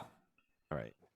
Yeah, I'm glad the religion check is coming in handy. Unfortunately, again, with my, I say this with extreme irritation, it is an intelligence skill, which is not a key stat for a cleric. But I rolled an 18. 22. My total. Great. You would remember that Mazuza is the name of the god here that would be the symbol of. Okay. Do I know, what do I know about Mazuza? Oh Anything? my gosh. You know as much as I do. Hold on. I mean, if it's not relevant, that's okay. And I can just assume that Owen knows it. Yeah, you know what? I'm not 100% sure of the details behind Mazuza, other than that is the name of the god. Okay, that's fine. The goddess. Okay, so he'll say the name Mazuza. Okay, this is a symbol of Mazuza. But I don't remember if this is a deity that we should be concerned about, or if it's just part of the cultural significance of the area that we are. Nothing more than that. It could be both. I mean, the iconography, yeah, you know, you got the hand, you got the eye. That's kind of a repeating thing that we're seeing. It was referenced on the pictography. So we're seeing something. We're seeing trends. Using the biggest words I know. That's right, though. That's right. It's a trend. Snacks is a little bit off from the group. Her back is turned to everyone, and her arms are obviously working very busily on something. Is anybody else examining the room and looking around? And Tavish Grath is wondering what. Oh, You go. You. I'm just gonna look at Snacks and be like. But yeah, that's it. Tavish is just going to take the bag of ball bearings that he keeps one of his at, and just kind of pour it into the plate and just see if anything happens. Nothing happens other than ball bearings falling into the plate. And then it's gonna go over back to the hand spot and looking at the plate while doing the hand and see if anything happens over there. No. Sheesh, I think it's like a coordination effort. Like there was 1, 2, 3, 4, 5 words on that was repeated twice, and there's like 5 things that we could probably put 5 other things in. It's just I don't know, but we've got like 4 of us plus a sword, so that's like 5 of us. I'm really doing good math today. Am I on to anything? I think we should look at more of the of the stuff around the room. Definitely roll me a perception or investigation, whatever is better for you. Oh, sure. Whichever one's better. Oh, I minimized it, so it got weird. Let's go perception. Oh, for 23. Great.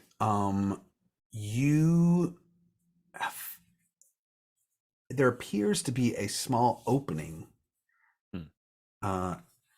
behind underneath the tapestry. There seems to be some sort of hidden door there. Love a good hidden door. I would like to rip it open as aggressively as possible. It is checking for traps. You don't think you can rip it open. Darn. Just by looking at it, you think it's tied into the pillar, the handprint. They're all lined up perfectly. So you've got the pillar, you've got the handprint in the floor, and then you've got this opening. Oh, I found the third thing. If everybody could just like find the 2 other ones, I think we'll be good. What goes here? I don't know. Maybe some coins, maybe a horseshoe, maybe some dice. Snacks stands up very suddenly. All right, I finished it.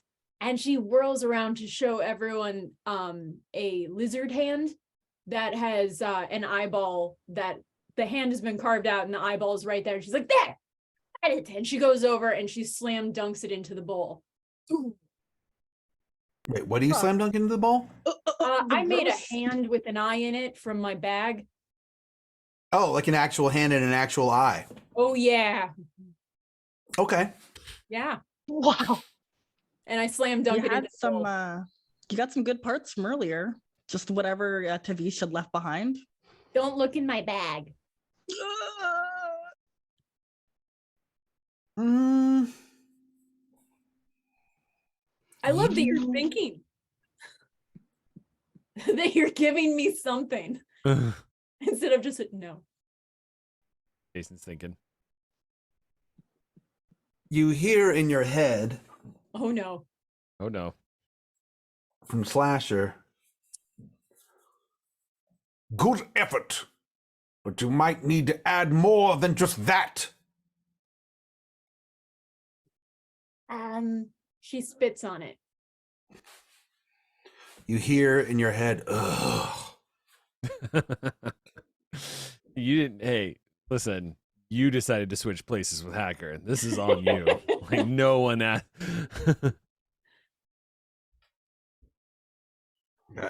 didn't make any sort of decision, as he says out loud. It just happened to me. Oh, okay.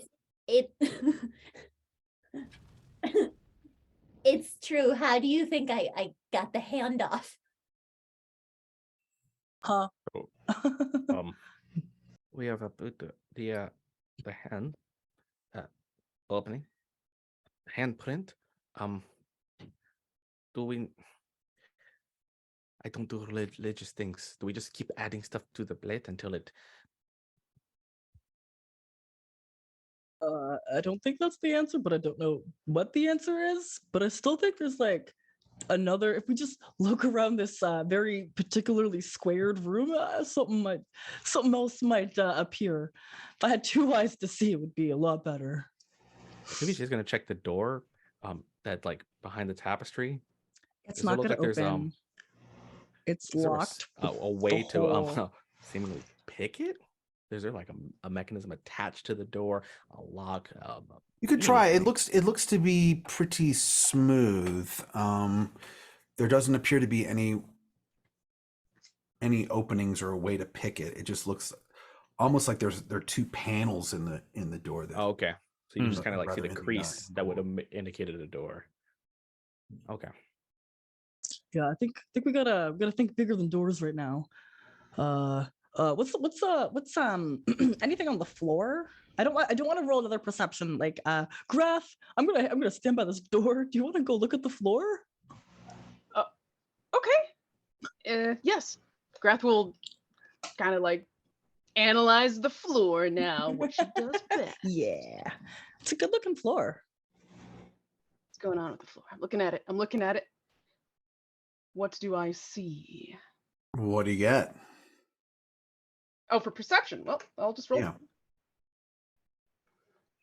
I got a 12. You got a 12.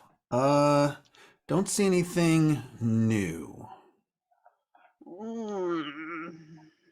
There was like a collection of Wow, weapons. is it dirty right? still?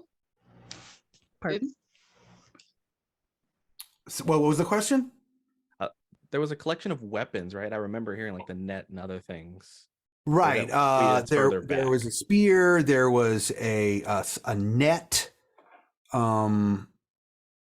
Tridents. Yeah, there's spears, tridents, and nets adorn the walls. Snacks goes through and just knocks every single one of those things off the walls. Like, she probably takes the spear and picks it up and uses that to just get everything else off the walls. Grath is dodging all this stuff as it flies off the walls. Fair. Yeah, you're making quite a clatter, but nothing happens other than you're making a mess. Honestly, I feel good about that. Okay.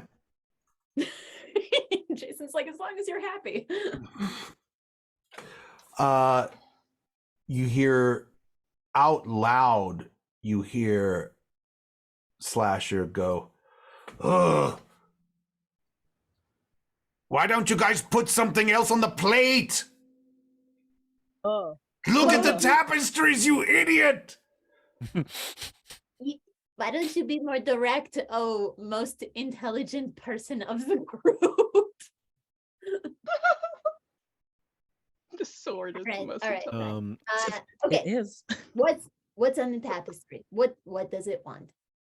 Well, I mean, like, there's some dice, horseshoes, like frothy mugs, not foamy, but frothy. I literally only have I money. feel like I had horse meat in there. I can check for shoes. Yeah, like the metal ones that make like the U shape. You. Sure. All right. And she starts digging through her bag to see, because I do remember horse meat. I was eating horse meat for a while. She checks for any loose legs with shoes. Make me a perception check. I was like, yeah, what is that? What roll is that? All right, let's see. I would like to use a fate point. All right. Because I have a +5 and I rolled an 11. I'm yoink. I'm using the fate point. Okay, so there's one left after this. Oh, I got a 7. With a +5. And our track There's no record continues. horseshoes and there's no. But hold on, there was. You were eating horse meat.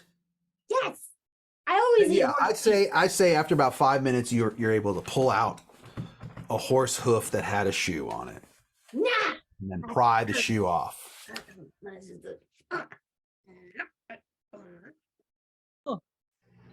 All right, so I It's get as gross as I expected. Yeah, I tend to be. I changed my light. Oops. So yeah, she gets the most of the hoof off and goes over and once again like slams it into the bowl. Nothing happens. But Brother Owen, can you toss some gold in there? That's literally all I have. I can give it a try. And he'll Yeah. pull out 10 gold. Okay.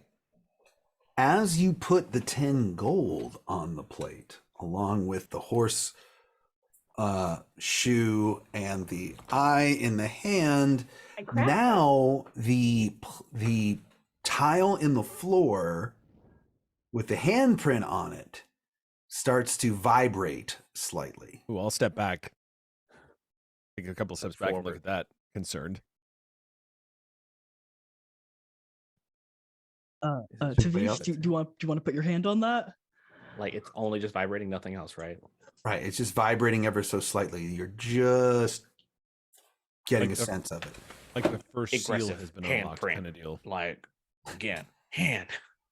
Okay, this time when you put your hand on the handprint, immediately you start to feel a transformation, and you look at your hand and it's starting to turn gold.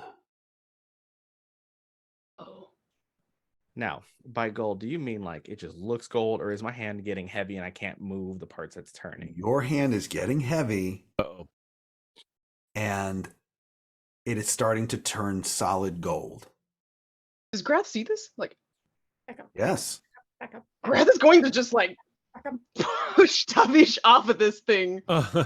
At the same time, the two panels that you saw in front of you underneath the tapestry, a small opening now appears. One that perhaps you could put a hand just through. If somebody would be so kind to grab whatever's in there so I could try to move this, that'd be. Now, Get off of that thing! You want to bring your gold hand here? yeah, I was going to say, if Tavish's hand has literally become metal, maybe that's the ideal what thing gold to. is. Yeah. Oh. Is it like, is it still going, or does it like stop at some point? It's starting to move up your arm now. Oh. Even if I moved off the thing, does it stop, or is it like still going even though I move It's my still hand? you moved off the thing and it's still going up, but it does stop at your elbow. Oh. First off, I'm okay with this. As that's my shield hand. The visual go over to that small opening for the hand, but I don't have my opposable hand motion, so we're just gonna try to go through the hole in the wall and see what happens. And You could do that with it. If you yeah, that's one. I have no idea what's gonna happen. To be just like self-preservation is not a strong suit, and will reach into this opening. Okay, once you reach into the opening, a cracking sound is heard, and the tapestry falls away and sucked into a purple light now shining behind where the opening is. And within seconds, the tapestry is completely gone, replaced by a dark space behind you. You look down at your hand, and in the same process that turned it gold, it's now turning back into you. No, I was gold. I had the hands of gold. Oh, sorry, buddy.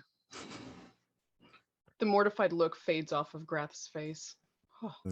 It makes you feel any better, Tavish. And Owen kind of jokingly puts his hand on Tavish's shoulder and says, "Have a heart of gold." I can't sell my heart, I would die, but the sentiment. Thank you. I guess, and there's like an opening now. Yeah, Yeah, I guess there's an entrance. there's lit by purple light. There's now a hallway in front of you. Oh, a dark area. Tavish is walking through disgruntled, like I had a golden arm and everything. I got the Okay. so much. So do you walk in? Yeah, Tavish has zero Yeah, self-preservation. yeah, we should actually get it sort of in order here. So who wants to be in front for this? Well, as Tavish walks in, okay, he gets hit by a crossbow bolt. And you hear a woman's voice yell, "No, you must not enter the sacred vault." You could have asked before shooting. Everyone to roll for initiative. Okay, here we go. Tavish, you do take 3 points of piercing damage. I'm gonna just uncanny that just because why not? Yeah. Oh yeah, sure. It's a 10 for me. I finally found my dice. 20. Okay. You know when you got 10, and what's everybody I got else's number? 19. I got 19. Ah, who's got a better dex? Probably you. Where am Jeez. I? I'm Plus plus 3, 16. Yeah. All you 14. And Tavish, what did you get? Tavish got the 24. Oh, okay. Show off. Tavish got shot. Tavish is not happy. That's fair. All right. Okay, so all of a sudden you've got a crossbow bolt and you're like, what? Who's got dark vision and who doesn't? I'm Tavish does. almost certain I have it. Let me double. Oh, yep, I've got. Oh, right, because I'm a cleric of Salune, so I have dark vision 300 feet. Wow. I don't. Yeah, I just And my don't. sword can both see.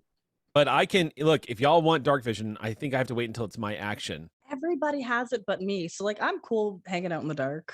You can Open the share other this dark. eyes. I can. So y'all, I can remember as a cleric of Salune, I have Eyes of the Night, which allows me as an action whenever I get to go, I can share dark vision up to 5 willing creatures that I can see within 10 feet of me for 1 hour. Awesome. You will Okay. all gain dark vision 300 feet. Okay. Yeah. Great. And but you can do that now, or you're going to do that like on your turn? It's an action, so I have to do it on my turn. Okay. And since we're in combat, it's whenever I go. Well, Tavish, what you see before you is you see 11 What? women in the same garb, in the all white Elven- outfits that you saw It. from the woman from the sisterhood that you were interviewing outside right before Grumble. the thugs showed up. So the ruffians. So they all are armed with scimitars and crossbows. You can see the one that hit you, and you can also see they're all coming your way. Here we go, y'all. Party. It's TPK time. It's our last episode for the season, so we know. Jason, a quick vibe check. Does it seem like they are down to talk, or is it just like they're done? Well, I asked you to roll for initiative, so no, they're charging. Okay. All right. Just making sure. Just making sure. And so it's like a group of them. Mm-hmm. 11. How far are they from me? They are about 30 feet from you. Okay. So Tavish will start walking forward. Tavish has been shot. Tavish does not like being hit. You have hit me. And we'll keep walking. I do not like when people hit me more than when people lie to me. And we'll start pulling out the blade. I will show you what it means to be in darkness eternal. And then we're going to go with Barthrumbra and darkness along the blade. And I will look specifically at the one who shot me. But you, I will eat your soul. And I will Hexblade curse her specifically. Okay. I got And- chills and kind of Yeah. freaked out. I was like, So they're all inside of my magical darkness. And specifically that one is Hexblade curse will be murdered by me next turn, because that's all I can do. Action. Oh, movement, God, that's bonus right. action. Y'all don't have weapons. Oh, no. Well. there's some Grafton, on the floor. There's like Yep. some Yeah. spears. grab and him up off the stuff. floor. There are spears That's and a tridents good on the call. floor. Thank you. Thank Antoinette. you. I got it. And a net. Yes. So that's it for Tavish. Since they're 30 feet, I can get within like melee range, and the darkness reaches a 15-foot radius. Okay, Yeah, so so- they're you've encompassed at least some of them in that magical darkness. Yeah, however many I can fit within the 15 feet while being within 5 feet of the one who shot me. Okay. I'll say 5. But you're the only one who can see them. Yes, because magical darkness, I have magical dark vision, so I can see inside this darkness. Okay. Got it. And that's your turn. Yeah, that's action, bonus action, and movement. Okay, Snacks. So you saw Tavish walk towards 5 of them, envelop 5 of them in magical darkness. So now you just see a big dark sphere to your right, but to your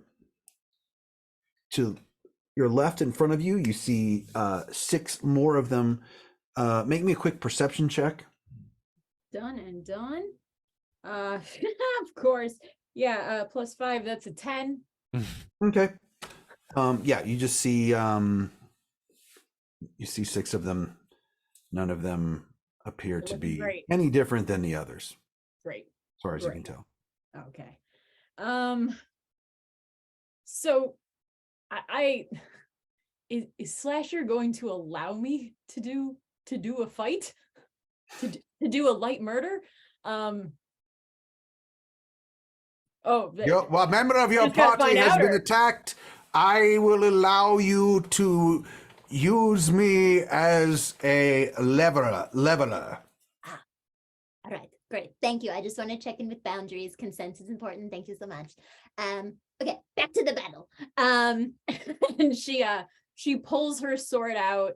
You said there were 6 in front of me, Mm-hmm. and none of them are any closer. I mean, it's sort of a wide. It was a wide room that they were in, so Okay. take your pick. You reach any of them with your movement. Back up the 2 fate. Thank you. Thank you. Really quick. What are there? You said that some had crossbows and some had. Scimitars and crossbows. All right. They all seem to have them. Some have their scimitars out. A couple of them have their crossbows out. Okay. So I am going to take out Slasher, and I put like Slasher in my mouth, and I go down to all fours, and it's almost as if the very scales start to just like curl up a little, and I start growling and frothing from the mouth, and I enter a rage, and I run towards one of the ones with a crossbow, leap up, and kind of like throw Slasher up, grab, and then come down with the sword upon her. And I go, "It's okay, he said this was fine." All right. Ooh, yes. I'm going to go ahead and I rolled a Roll to hit. I rolled a 1. This isn't I rolled the wrong one. Doesn't my dice froze. Sorry, digital times. Okay, it froze and then I rolled again because it wasn't actually doing anything, and I got a 20. So A it's natural 20? Yeah, I got 29. Okay. A couple of things are going to happen. First of all, roll your damage, double it. Because it's a crit, and then add your strength bonus, and then we're going to add the logic damage. Okay, so that is then 35 points of damage. Okay. Okay. Now, so that's your damage doubled plus your strength bonus, right? So now what happens? Wait, 38, because there's also the rage. Okay. Here's what happens. That particular person gets hit with what is called logic damage.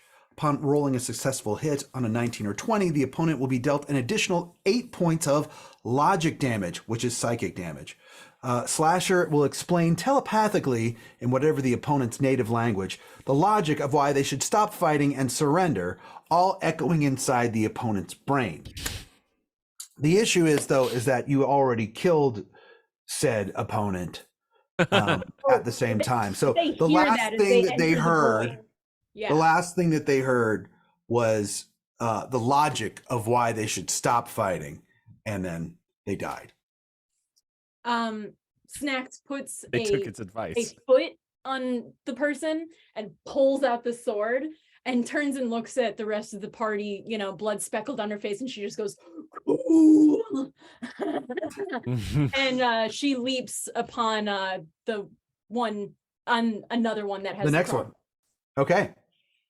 And same thing, goes for a run, eyes, dilated, foam frothing everywhere, leaps up, and then comes down with the sword. Let's do round 2. Dirty 20. That hits. No. It's good to be back. There we go. And the damage is 14. All right. Duly noted. Is she still standing? She's still standing. So I, kind of bounce off after the blow, look her up and down and go, rude. And I duck down, do a little spin, and take my sword and try to sweep the leg. Oh, right, with your shield bonus action. Yeah, Johnny. Save the community center. Sweep the leg. So and do they have to make a dex check, or what's that? What do they have to do? to do athletics versus athletics. Okay. Dun, dun, dun, dun, dun, dun, dun. What'd you get? It was like 1, and then it went. That's a 19. Okay, you win. What happens again? It's been a while. I sweep the leg, they go flying, and then they land. They are now prone. They're prone. Okay. As a bonus action, I look down upon them and I go, and that's my turn. Okay. Grath, it's your turn. All right. Just asking, how well did they even search us coming into this library? It was more of the honor system. So if you had something hidden, by all means, tell me what you had. Well, Grath does not remember how she met Ejike or Tavish, but she does remember that she has a wand of magic missiles. Oh yeah, that is very easily concealable, and so she pulls out this Amazing. wand of magic missiles and is going to try her best, remembering how this thing works. She knows she can't expend all of the spell slots on it, or else it might explode in her hand or something. Right. So It's got she's 7 going charges to- a day. If you expend all 7, there's a possibility that it will just explode. But you can expend up to 6 with no penalties. And you can assign each missile accordingly. Cool. Okay. Well, she's going to aim it at, I guess, one that's still trying to attack us and has not been one of these ladies who has no damage on her and is going to cast. Make me a perception check, spell. though. Make me a perception check as well, though. Ooh, okay. All right. While this is happening, oh, thank goodness I have a +6. That's going to be a total of 19. There was one that you really feel is probably the leader. Her robes are a little bit more regal than the others, and she seems to have just more of a commanding way about her. Grath sees this in the corner of her eye, and she shifts the pointy end of the wand to this leader-esque looking one, and casts the magic missile. But I think I don't have to really roll to hit, right? It's just an auto hit. It's just damage. Auto hit. You got to roll for damage. Mm-hmm. Heck yeah. Do you have the stats of it there on your sheet? Yeah, it's a D6 plus. Oh God, it's been a while. Plus, I think it's just a D6 plus. Magic missiles. Actually, I forgot. D4, isn't it? Magic missiles 1d4 plus 1 per dart. Yeah, D4 plus 1, I thought. Oh, okay. D4 plus 1. All right. How Hold many on. goes out? 6 or? Well, it depends on how many charges you spend. How many? And you're gonna how many charges are you going to expend? Let's do 3 on 3. this one. Okay. So that'll be 3 D4s. And then Is add. it 4 plus 3? Well, so Yeah, yeah, no, because if the first one, right, is 3, and then if you extend, hold on, let's just look that up really quick. yeah, I was gonna say because yes, you get it you get creates like 3 glowing darts. Go ahead. And Wand then has 7 add charges while 1 you're per holding it. level. You can use an action to expend 1 or more of its charge to cast magic missile, as per the spell. So the spell says you get 3 glowing darts of magical energy. So that's 3d4 plus 3. But for every charge you spend afterwards, you increase the level, which gives it an additional every An additional dart. Additional dart, essentially, yes. So you can so it's 4. If you're going to extend 2 charges, that's 4 darts. Right. Yes. Okay, let me do that. 4d4 Okay. plus 4. So yeah. 4d4 plus 4. Okay. Yeah, one, and it's insta damage. No, there's no. 4d4 plus 4. So that's going to be 15 points of damage. Nice. Heading right towards this leader. On the leader. All right. I'm on the leader. These magical missiles protrude from the end of the wand and just beeline straight for her face, actually. Okay. All right. I think that's all I can do. Okay. My bow. Then it is GK's turn. Oh, you're I muted. don't think I can see, right? Like it's magical darkness. At least I where mean, I'm it's at, dark. it's magical. Dark period, right? You can can't see. see You in the can't see into Tavish's magical darkness, but you can see the others. Oh, so do I need to cast dark vision then? It's just It's just dimly lit. Oh, okay. It's the purple. Are light, we at right? The purple light. I misspoke about that. Okay, Sorry. I misunderstood that too. So Okay. quick question then: if is it dim light and it's imposing a penalty on us? No. Okay. Okay, cool. So like I'm more than good to just like casually take some movement, walk back so I can grab I don't know, a halberd? No, what did you call it? A trident. A trident. Right, there's either a is the trident or a pokey spear. one. How about a trident? Okay. I don't get a lot of weapons with 3 pokey bits.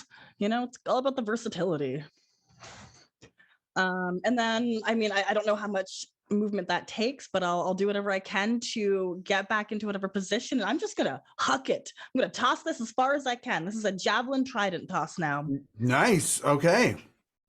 Love to see it. Let's see if it even hits. Oh, wow, I have a +8 to that. So 20? That's definitely going to hit. Which one were you? Were you just the closest one, or the prone one, or the? Can I see the leader? Like, Yeah, if but Graf you know what? Make me a could- perception check, and I'll tell you if you realize if it's the leader or not. Okay, there's got to be I something should have super relayed distinct that. about them. I mean, you have 2 eyes. You're fine. How's a 10 for you? How's a 10 gonna Yeah, do? you're not sure. Yeah, they just all have the same outfit, and like I've got like really bad near vision, so I can't see over there. So I'm just gonna toss it and see whoever I hit. So it's gonna be the first one. Okay. And it'll be a modest amount of damage. 6 plus. I'm gonna burn a psionic die. Go ahead. Okay, right, because you rolled a hit and you did hit. I said you hit, right? Yes. Okay. That'll just give me a 1d8. Oh, I can't see with one eye sometimes. It's truly difficult. Boop. Hey, oh, -1. 7. 7 plus 6. That's Okay. not so bad. That's a nice healthy 13. Great. Got it marked. And any movement or anything like that? Oh, I think I probably used it from going back to get the weapon, coming back to throw it. And like, that's going to have to be my vibe because I was not smart enough to pack anything in any of my clothing. It's There was okay. no You were hiding. following the rules. Yeah. There's no reason In not fact, to. in fact, you hear Slasher go, "I salute you for following the rules." Oh, thank you. Well, that's really nice. Slasher likes you. Yeah, I follow needed the a friend. rules. I've lost my Slasher, best friends. They don't Covered remember in me. blood, held by like Yes! the absolutely feral lizard dog is applauding. Foaming. That feels good though. Just gonna not But look there's over there. something to be said for that. Ooh. Say it later. That's Fine. gonna be my everything. I don't got any exciting bonuses as this character. All right, Owen, what you gonna do? Well, now that I don't have to worry about fixing the dim light issue, the good news is dim light is literally the best possible scenario for a cleric of the moon. So can I, with Tavish up in the front, can I move forward and I'm basically trying to position myself where everyone is within 30 feet of me? Well, I mean, you can only assume where Tabish is now because he's enveloped in darkness. Question though, it's a pretty narrow hallway, is that right? About, would you say like 10 feet across? It's about 20 feet across, actually. 20 feet. Oh, okay, 20 feet across. Which is how you can still see. Well, he didn't get it. Then all I can I get, okay, so the sphere of darkness though, can I move into a position where the sphere of darkness is within 20 feet? Does he, hold on one sec, does it have to be line of sight? Moves with me. Oh no, whenever a creature including it's just a cone or something. It's a radius around hold on. the caster. It's centered on me. Mm-hmm. Oh, I can't. Oh, interesting. Okay, so it's a sphere centered on me. If a creature ends its turn within the sphere, I can grant that creature the following benefits. So it's not line of sight. It's just so long you're as, yeah. So I don't have to see Tavish. He just has to be in that sphere. Okay. In which case, And how big is the sphere? 20 feet? it's 30-foot radius. 30 feet. Yeah, So I'm then trying I to would position- definitely say he's in it. What are you casting? So yeah, so Owen's going to step forward and try to get everybody in the pack in this sphere. He's going to step into the hallway and clutches his holy symbol and mutters a prayer to Selune for her protection, and I'm going to use Twilight Sanctuary, which grants everybody in that sphere 1d6 plus 10 temporary hit points. Great. And I can end one effect on them, causing to be charmed or frightened, but that's not happening. So I'm just going to do the hit points. So everyone this turn is going to get 1d6. Let me roll that. Come on, get a 6. So everyone's going to get 14 temporary hit points to put into their temporary hit point pool, including me. So whenever you take damage, make sure that that's where it comes from first. And that's going to be his action for the round. He just steps forward and clutches the holy symbol and mutters the prayer and summons forth the Twilight Sanctuary. That'll be it. Okay. Love that Channel Divinity ability. So good. Temporary hit points are so good. It is now their turn. And the apparent leader, oh boy, that got hit by the magic missiles points at Ugrath and yells out, "Get that one first!" So we're going to deal with the ones that are outside of the sphere first. Okay. Well, why are you trying to kill us? She yells back. So the prone one is going to stand up. So that's her turn, basically, I think. Double check me on that, Eric. Is that if somebody's prone, it takes half their movement to get up. Their action, half movement? Yeah. What about their action? Yeah. Can they still take an They action? still have their action on Yeah. everything. They just have to spend half their movement to get up from prone. Okay. Well, that one's going to swing back at Snacks, though. Then stand up, swing back at Snacks. Bring it. 19. Bring it less. Does that hit? 19? Yeah. Okay. You take 9 points of slashing damage. No, I don't. Well, Hey. your temporary hit points take 9 points of slashing damage. No, they don't. Gotta love that. I got that rage, buddy. Halves. Yeah. Halves. Halves. The Halves one and who the rest of got it goes so you take even less than that. Your temporary hit points take what? 4? Mm-hmm. Sweet. Yep. 5 maybe. Dun, dun, dun. 4.5. Lune want me to favors do you. 5? You want I me mean, to- it's temporary hit points. It's Okay, fine. all I'm right. not going to You know argue. what? I'll give Yep. it to you. Go, okay. Tomato, tomato. Oh, thank you. Very, very nice of you. Okay. So the one that got speared by the trident will take a shot at the person who threw the trident. So a couple of crossbow bolts coming at you. Ajike, look at everyone's How are we feeling? How are they gonna hit? AC up here, just so I have it in front of me. Sorry, it's been a second.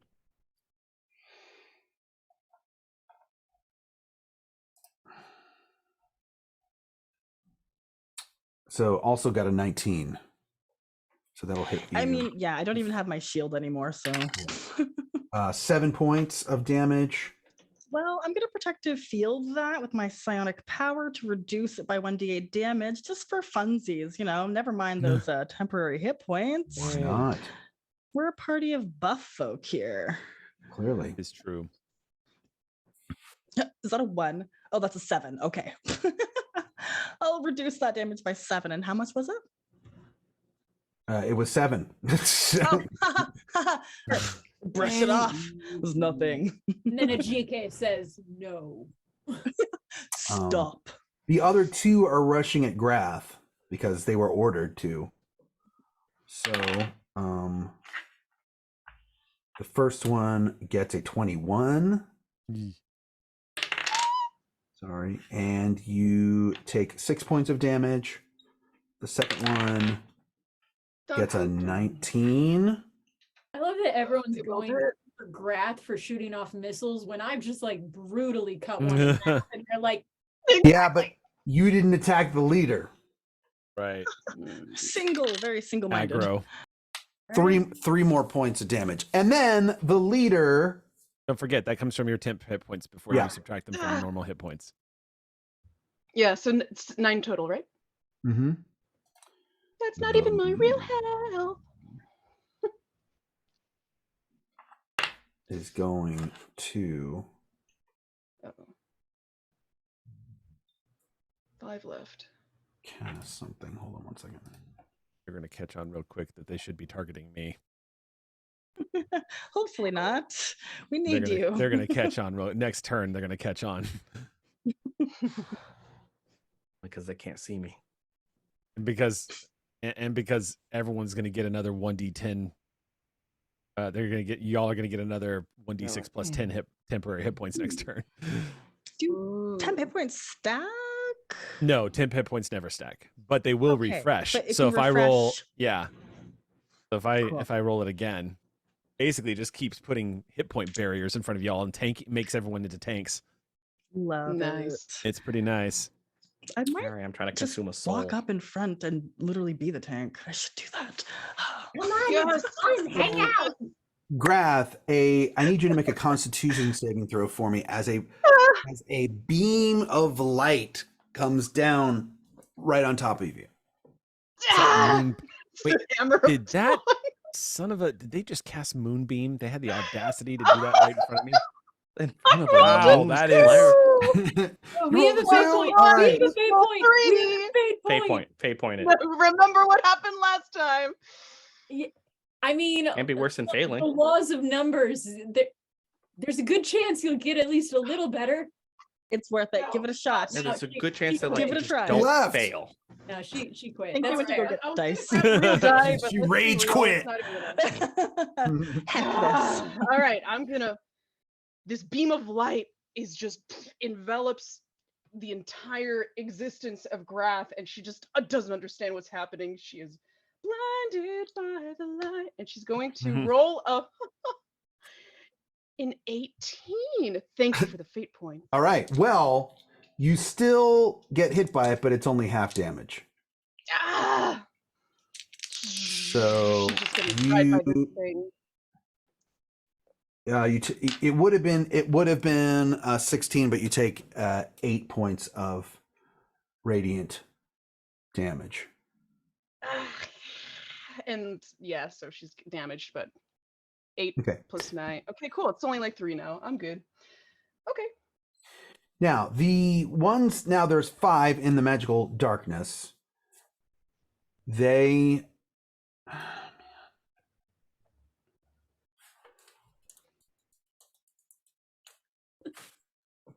two of them. It is a room that they're very familiar with. They know what's in the hall. So yeah, I want to say Tavisha only really cares about the one that shot him. So depending on what that one does determines how Tavisha responds to all the others, if that matters. Okay. Is something going to pop off if they move? If the one in front of me does, yes, because that'll trigger an opportunity attack. Okay. We'll start with that one then. The one in front of you definitely backs off. Yeah. And that is why. Op attack with Warcaster. That is a 23 to hit with my dark infused booming blade. Okay. That hits. Since I have advantage because it's magical darkness, they can't see. That's my sneak attack, plus the blooming blade, plus the hexblade curse. We're just gonna see what we can stack on top of this. Plus, so that's going to be 42 points of damage. Yeah. And as that happens, like as they try to move, Tavish like impales in a way where the blade is completely into their form so that it obscures and the darkness kind of fades for a moment. as you see Tavish inhaling their life force and recovering 7 hit points as they wither into nothing and remove the blade and the darkness comes back. Oh. Now, of course, me as the dungeon master, I'm the only one that can see this because everyone else is enveloped in that magical darkness. Everyone can see it Might only be because pretty as long as if the sword is technically covered, it actually removes the darkness temporarily. So everyone does see the life siphoning, and then when the blade gets pulled from her, the darkness comes back. Nice. As a bonus reaction, Snacks is like, I feel like I would have remembered that. I don't know why you haven't. It happens at Have least I once seen a that week. before? Because I feel like that would It's linger. iconic. That memory. And that is my reaction for that. So the rest of them can do what they want. Okay, well, the rest of them do move backwards out of your darkness. But that's really going to be their only movement because they're going to back up out of the darkness, but they're still going to see the darkness there and not like through confusion and just overall being disoriented from that. They're not going to take any attacks. They're just repositioning themselves to the far wall. So it's now your turn. My turn. Tavish. So one person has yelled to attack my companions, which means they now have gained my vendetta. I'm going to rush at them wielding my dark sphere, and I'm attacking this person who is yelling to have them attack my friends. I don't believe they have their leader. Do they have any form of magical dark vision? Does the leader have dark vision? Magical dark vision. Because if they do, then my advantage doesn't count. So I just wanted to check. I see what you're saying. No, they're human. Okay. That is also a 23 to hit. That definitely hits. All right. So once again, we are doing this Kavakum Thunder Booming Blade to strike on them. I can't apply another curse, but plus that's going to be 33 points of damage against that leader. Okay. And they are Leader wreathed is still in this standing. energy. But she looks you've definitely delivered a mighty blow. Excellent. I still have a bonus action, but I don't I already used my Hexblade curse, so what we're gonna do is we'll just leave it at that. That's it. We'll stay there. Okay. Snacks. Yeah. I believe it is your turn now. Your turn. So the person that I am fighting, the one that stood up, slapped me, and I didn't like it. And I'm just gonna swing right back. I do a little like slow wipe of the little bit of foam and blood spittle that's coming off my lip, and it's like, that was cute. My turn. And I rolled a 2, so that's an 11 to hit. That's not going to quite hit. All right. You have another attack, right? I do, but I'm like, do we fate point or do we is it fate only on into- that one? Because it's 3:30. Quick. Oh, okay. I mean, you've got another. It's up to you. I'm using it. Stole it. I Just stole a- it. Yeah. It just occurred to me too. Everyone who's ended their turn so far this round gets to roll again, 1d6 plus 10, to find out if they get new temporary hit points. The end of each turn. Or do you roll it? No, And it then- just says. I guess it doesn't matter who wants to roll it, but they'll gain 1d6 plus 10 at the end of and if it's more temporary hit points than you previously had, then that's your new total. If it's less, then you stick with what you've got. Oh, cool. Yeah. Well, I've already got rolls going, so uno momento, por favor. But yeah, so I go to attack and I stop right before hitting her and I go, ah, gotcha. And then I swing. And that's 17. That hits. Excellent. See, I gotcha. did deny that. You didn't know where I was coming from. And that is 17 points of damage. That is exactly what you needed. I- That was the one that was previously injured. yes, I knew that. Like she cuts in and then goes, wait, and it hits the hilt of the sword just a little bit, just enough. And then the person goes down. So yeah, she pulls the sword out and makes a run towards the next one that's closest. Okay. The next one closest would actually be the one that got tridented. Oh, perfect. Mm-hmm. Currently has a trident sticking out of her side. Oh, excellent. Snack sees that and makes like a little like excited glee, goes running and leaps up, kind of springboards off of the trident, yells parkour, and then comes down with the sword for my second attack. Parkour. 16? That hits. Excellent. I really wanted that parkour. They are wearing just white robes after all. My foot slipped a little bit during the parkour though, so it's only 9 points of damage. Okay. But they're still up. They're still up. Okay. Parkour hit, and on the way down, I'm also going to take my axe and doing them in the head on the way down to try to knock them. It's the same thing as like the shield thing. I'm just doing Great. it. So it's athletics versus athletics. Yep. I am All right. cartoonishly doinging on the head. I got a 9. I got a dirty 20. Okay, you win. So they are now prone. Doinged Right. on the head, and they fall down and go prone. Okay. As a bonus action, I do a little Little victory dance.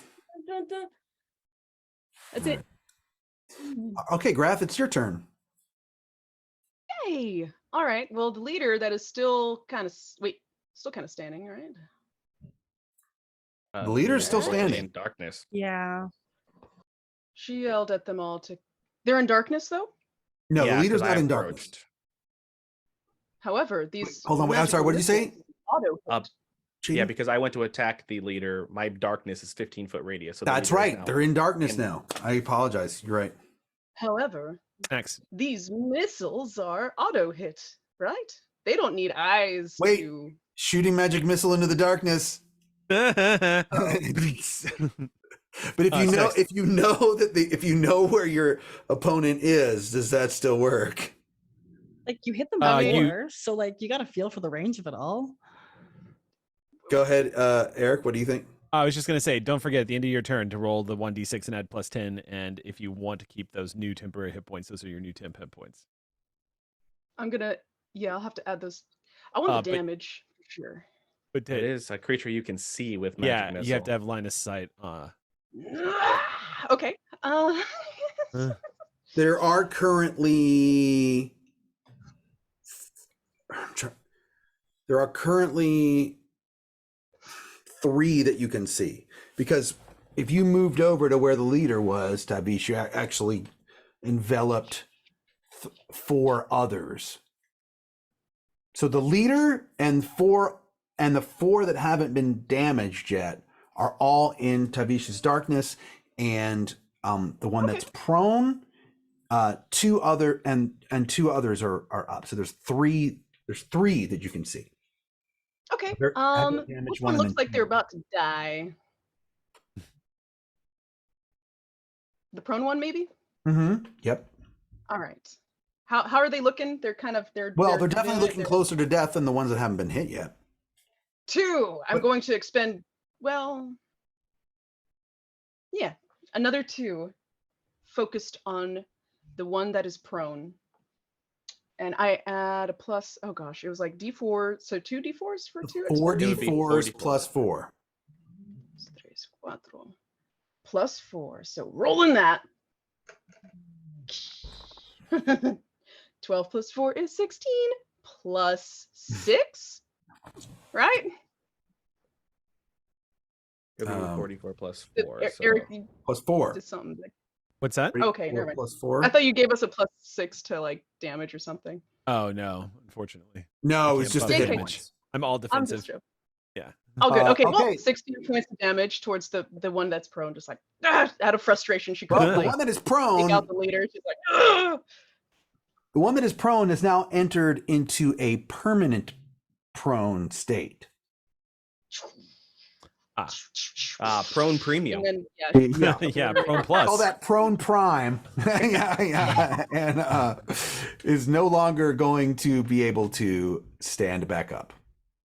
Bye bye. Great. Bye bye. And as a bonus action, I'm going to cast. I'm just going to cast. What the heck is it called? Hunter's Mark, on just like an undamaged priestess person. Of the two that you can see. librarian. Yeah. Great. Yeah. Okay. And I'll mark that. I don't see any like. Does Grath see any like bows around, or it's just spears and tridents? Just spears and They tridents have- and nets. Eh. Okay, well, it'll work with a physical attack anyways. So, all right, Spears and tridents. and that'll be it. Okay. GK, there are two that you can see at the moment. One has Hunter's Mark on her, the other doesn't, but she was one of the ones that fired her crossbows at Grath. Or no, actually, So I believe I murdered crossbow. Yeah. At least one All right. crossbow. is murdered crossbow's body like nearby that I could pick it up and throw it to Graf? I'm feeling really supportive here. I just want to be a tank. I want to be a beef I mean, boy. they all have crossbows on them, so each one of them has a crossbow and a scimitar, and one, if they're using one, they're not using the other, but they're both there. But I would say that it would take you a full, if everyone's turn is 6 seconds, right? It's going to take you 6 seconds to grab the crossbow off of a dead body, fumble with it, and then get it to Grath. That would be your turn. You can do that, but that's all you're going to be Okay. able to do. I'd rather punch things. Can I pull my trident out of the body and use that as a weapon? That seems reasonable. Yeah, I would. You could reach that body, pull the trident out, and then stab somebody with it. Absolutely. Stab the one Snacks was trying to chomp or stab. Well, no, Yeah, that one's the you one. come No, that over one's and dead. That was You the come prone over and one. But that's also the one that has the trident in it. So you can pull the trident out and then just. Sorry, we don't have a VP. Stab in a team. direction. I'm happy to stab in any direction. Okay. So it's a Roll pull for stab. Ah, the pull classic. stab. The classic one. No, Roll pull for stab. stabbing. Pull stab. How's an 18? Yeah. So what'd you get? 18 to hit. That hits. Yeah. Now let's roll for stabbing. Oops, that was the. No, that was the right one. 11 plus. Gonna burn a psionic dice. Gonna run out of those soon. Plus 5. So that's going to be 16. And then we're just gonna stab again. If they're not falling down, I'm just gonna keep stabbing. Yeah, they're still up, but that did a good amount of damage, but they are still up. Stab. But it's a very like calm stab. Like compared to Snacks where there's like rage and frothing and like just like shaky energy. This is just like a very serene kind of stabbing. 21 to hit is probably gonna hit. That hits. You stabbed them right in the zen. And there's nothing left. This is going to be, if I burn those two, I'm gonna have one left. 9 damage. Okay. And then I will bonus action. I'm going to recover my psionic die, just one, because I can do that once a day. And it's a really zen moment. Just big, buff, calm. Excellent. They are still alive, but just barely. Oof, wow. Full of holes. Yeah. I mean, I guess they have 6 holes in them now. Good math, yeah. Got them with the trident twice. Mhm. Pretty clean hits. Depending, yeah. Oh, Yeah. yeah. Brother Owen, what you gonna do? Yeah, I've been playing pretty conservatively since I started playing Owen, and I'm going to throw that out the window right now. And Brother Owen is going to cast a 5th level spell. I'm going to cast Summon Celestial. Oh.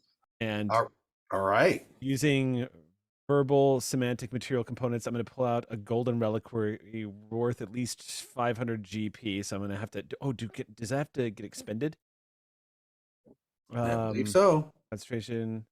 I'll have to look into it, but either way, that's going to be all my gold pieces. But that's okay. So he's going to cast that and summon a defender. Basically, he summons an angelic being made of pure moonlight.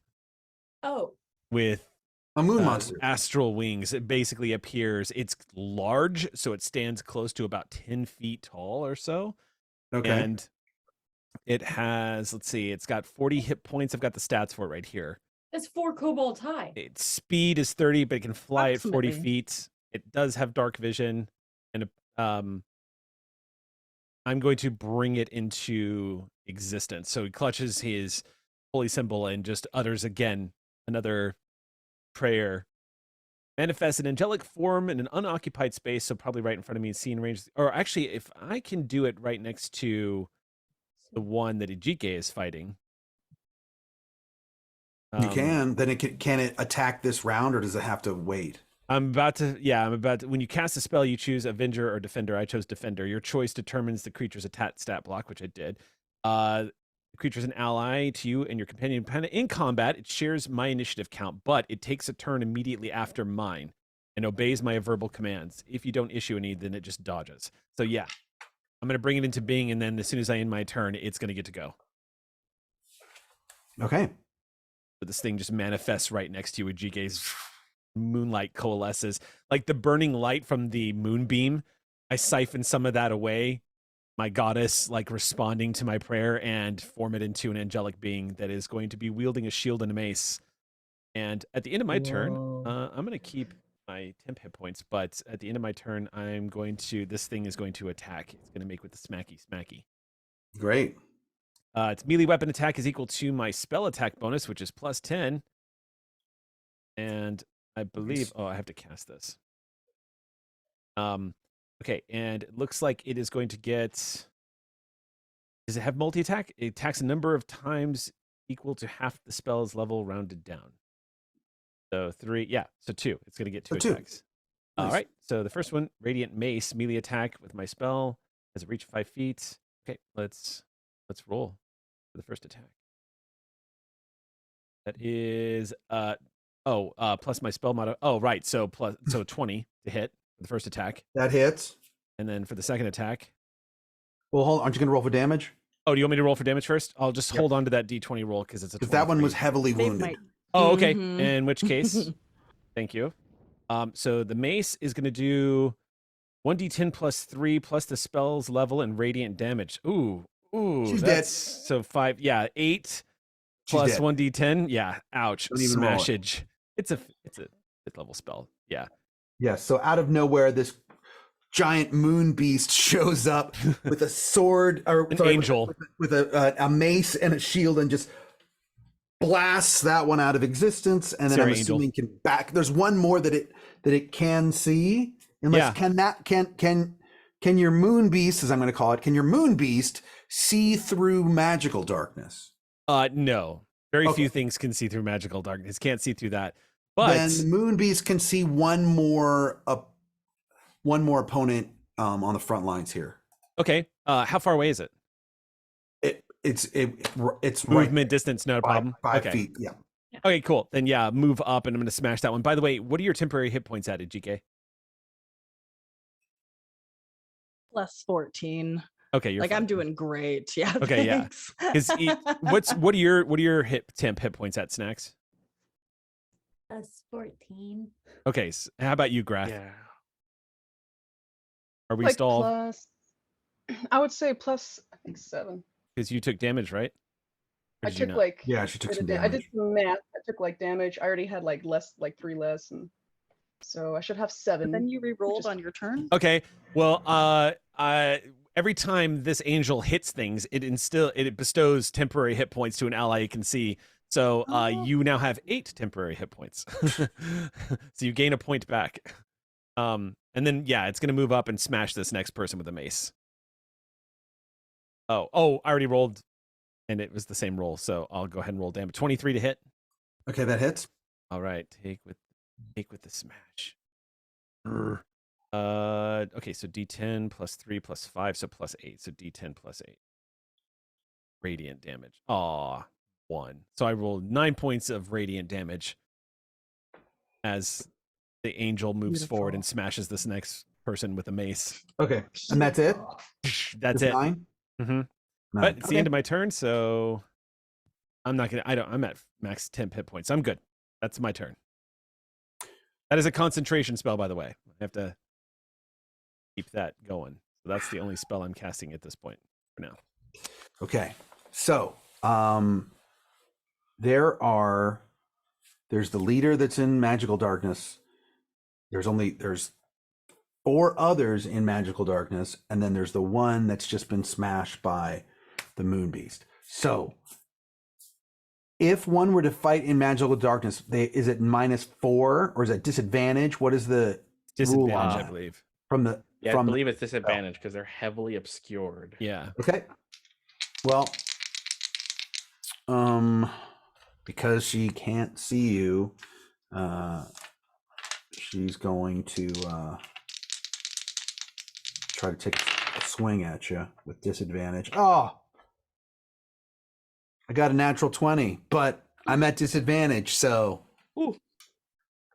she's going to take another swing. This time a 17. 17 will miss. 17 will miss. Okay, wow. Well, that's it for the leader. The other 4 are going to actually we'll deal with them in a second. Tavish, real quick question. So you probably already knew this. You're attacking with advantage, right? Did you know that? Have you been doing that? Me? Yeah, I've been attacking with advantage. That's how I got my sneak attack. I totally didn't realize that because I was like, that's oh my why God, that's why it's darkness and it wicked. gives me advantage the whole time to just sneak attack. You are truly evil. Okay. Oh yeah. We're gonna go. That wasn't clear. We're gonna as a DM with no maps, and we're doing all this theater of the mind. Magical darkness is effing with me. Yeah, that's fair. Because I'm like trying to decide what they would do here. But let's do the one that can see. That is the one that that one is just been bashed by the moon monster. It's going to try. They're going to try to. What is the moon monster's Angel AC? The moon. So it's an angel, and the angel's AC is. Hey, angels are monsters to some people. Okay, and right now it might actually be it's a monster to me. It's a large celestial. Fine. Its AC is 11 plus the level of the spell, plus, so it's 5th. So, it gets 18? A +2 because it's defender. Okay, so 16. So it's 18. 18 AC. Okay, all for that, and it's a big giant miss. Okay, so the 4 that are in the darkness. Does anything go off? Are there any bonus actions that go off, or rather? I will have a reaction to attack at least one of them. Since the leader chose not to step away, I will use my op attack on any of the other people. Okay. The other 4 are going to try to step out of the darkness again. So go ahead and do that reaction on the one closest to you. That is going to be a natural 20 for 29. Ooh. Ouch. So I'm gonna roll, then double, then add. Double 36 plus that's gonna be 41 damage. Yeah. It's just too bad. Well, people will see it temporarily, right? Because of your weapon. If I stab them, yes. In this case, I am actually stabbing rather than slashing. So when I stab, it gets obscured. So they will see the blade pierce through. The darkness fades for a moment, and then my blade gets removed, and the darkness comes back. So it's like Shadow Theater with flash of lights for a moment. You're like, oh. When the shadow goes down, you look up and you see, like, you make eye contact with me, and I'm just like, and then it's back, gone. All right. So the other three have moved out of the darkness. This time they are going to have a chance to attack because they're not as disoriented from doing it now again. So these three are going. Let's see. The first one is going to attack. Let's see. There's 4 of you there. So the first one will attack Grath. 21. Hit. Yeah, you get slashed with their scimitar for just 3 points of damage. The second one will attack Snacks. 17. Oh, 17. 17 hits. Yeah. You 4, which is half because you're raging, so 2 points of damage, which are temporary, so nothing. And then the last one attacks Owen. And gets an 11. I have an 18. Okay. Tavish.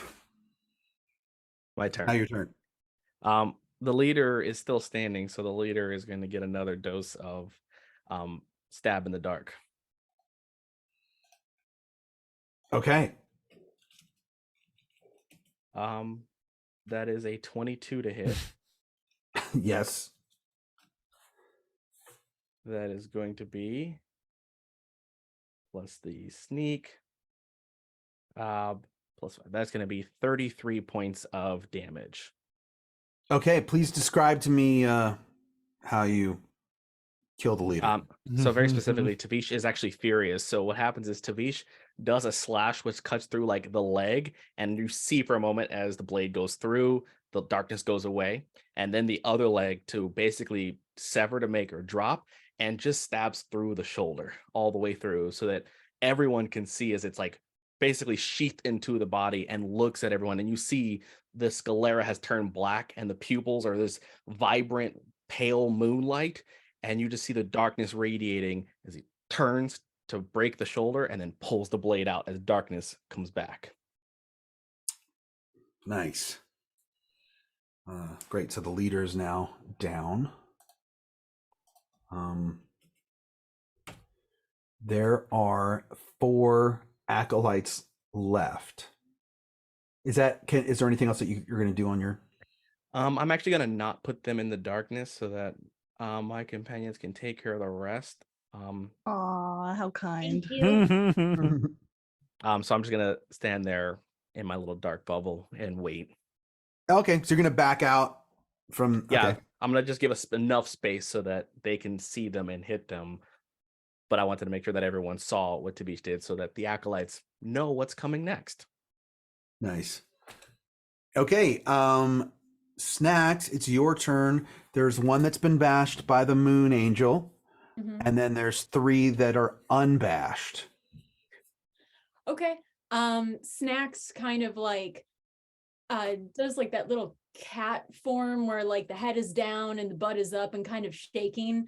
And as Tavish backs up and the darkness goes away from everyone, she just goes, "Thank you," and leaps at the one who has been bashed,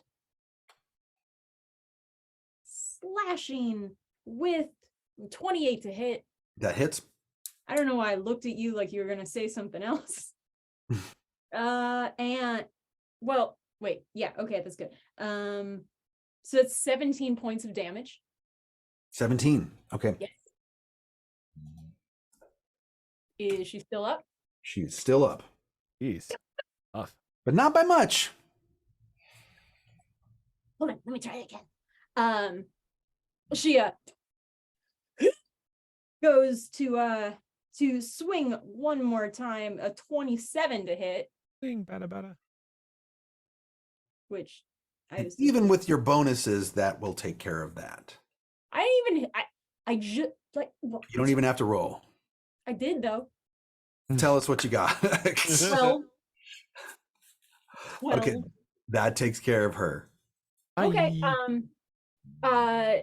And as my bonus action, I go over to the one that has like the holes, all the holes in it, and I stick a finger in a hole and I tell everyone, Hey, did you know that with Swiss cheese, the larger the size of the eyes or the holes, the more potent the flavor of the Swiss cheese is? Snacks facts. I didn't know that. Thank you. Her last words as she dies, I didn't know that. Oh. Yeah, all of a sudden she gets up for a second. I didn't know that. That's really interesting. Thank you for that. that's it. I just had to get All that right, in. Grath, it is your turn. There's 3 up. There's 3 left. Okay, I guess what I have. I have 3. I think I actually have 3 left on that 3 slots. Let's risk it for the biscuit. I'm gonna expend them all. Okay. One on each. Wait, maybe not all. Wait. I mean, if I roll, what is it? I roll a 20. Yeah, on it's the a last 1 in one 20 and I get chance. It's a 5% chance. What are the chances with me? Do you not know this group? Like, oh my god! All right, all right. We don't have even a fate point. Go for broke. Do it. Hey, there's still time for a fate point, maybe. If We could get a fate point. Cross that bridge when we come to it. So you're yeah, gonna let's go. Okay, so I'm gonna roll 3. So 3. So that's gonna be 12 3, d4s. 4, 5, 6, 64 plus 6. Or yes, 64s. wouldn't it be 3 on the first one and then 1 on the second one and 1 on the third? Yes. What's only 3 charges? Then you have 5. Yeah. So you have 5 arrows, 5 missiles to distribute however you like. And then plus 5. Got it. Bing. Well, you add 1 to each. If you're gonna do all 5 arrows into 1, you add 5. Or if you're gonna do, Yeah. So I got a 13 plus 5, 18 points of damage. I should just put it all into 1. Okay. Great. Yep, that damages quite a bit. Cool. And 1 is heavily. Now roll a d20, please, and tell us what you got. I want to see a 1. Just don't roll a 1. I'm waiting for it.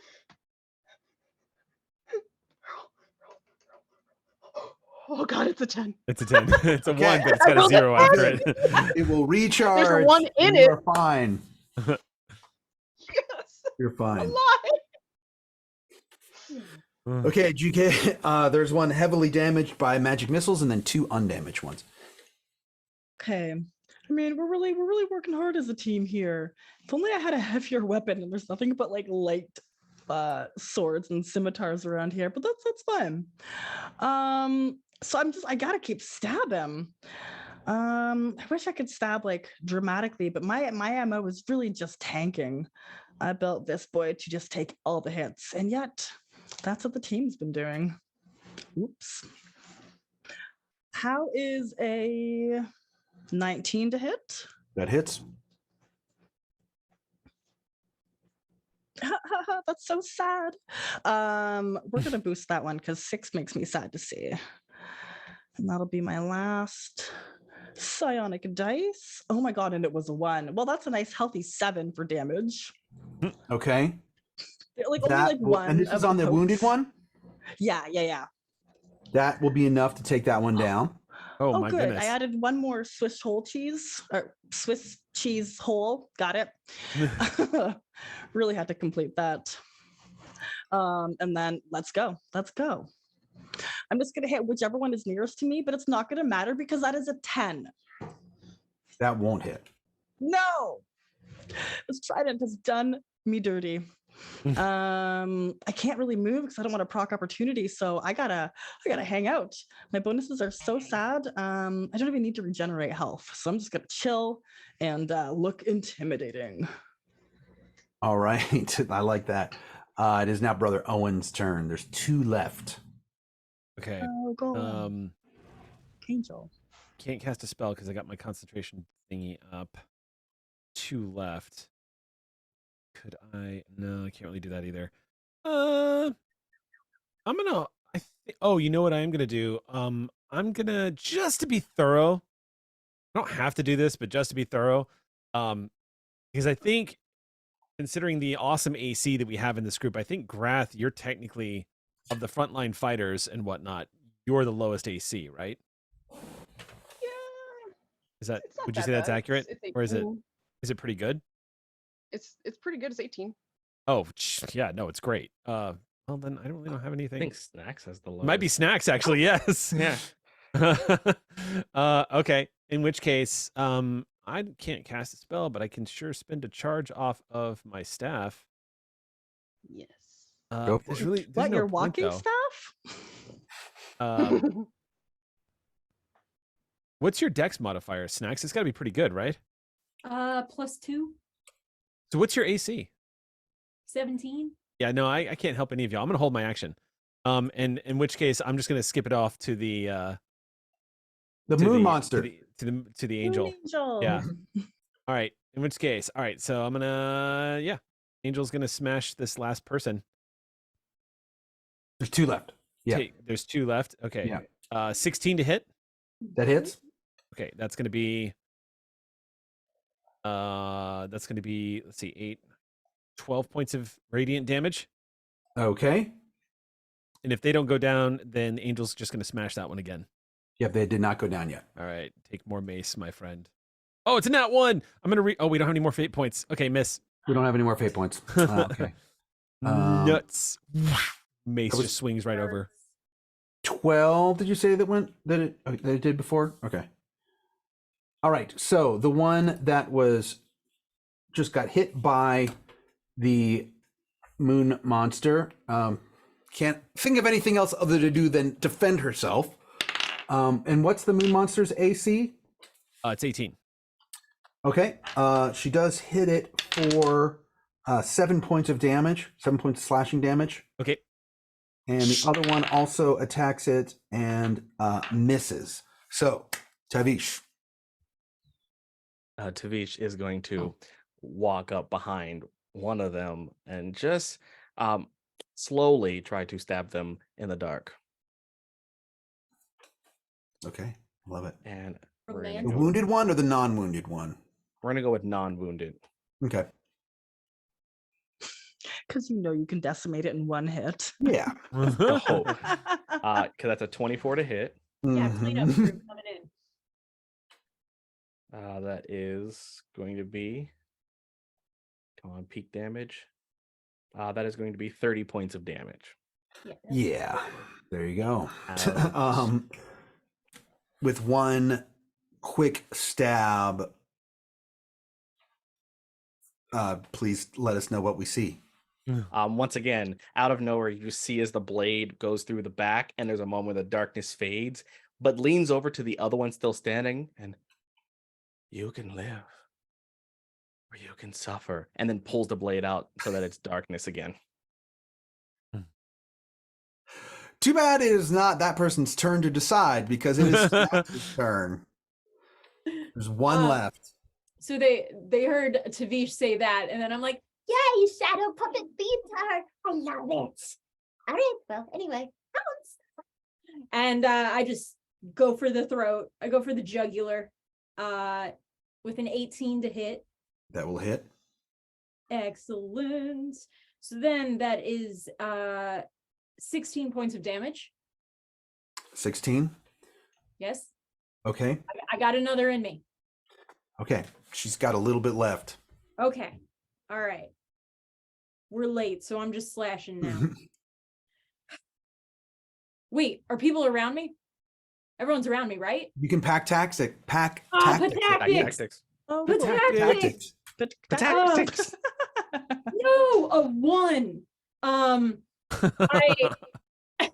I go to take the second slash and I sneeze in the middle of it and instead slam Hacker into my head. Oh, someone else get this. I think I have a bloody nose. Hold on, Oh yeah, everyone. no, tilt your head up. Yep, there you go. Uh, Oof.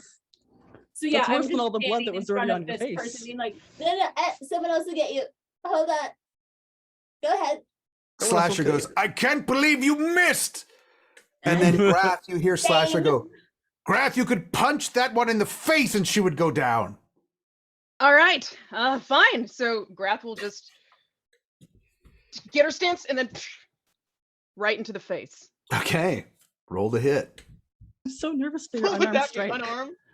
Unarmed, yeah. Unarmed strike. I don't do that. I haven't done this since my Goliath monk back in the day. Oh goodness. What was it again? It'll be. Oh, I have it set It's up. on your sheet. Oh yeah. It'd be strength plus proficiency. Everybody usually has Worst it. Unarmed case. strike. Duh. Okay. Just plus whatever your strength is. I'm going to roll an 11. Are you kidding me? This is so sad. This is Okay, very GK. potent. someone Hey, Roll Tim. punch.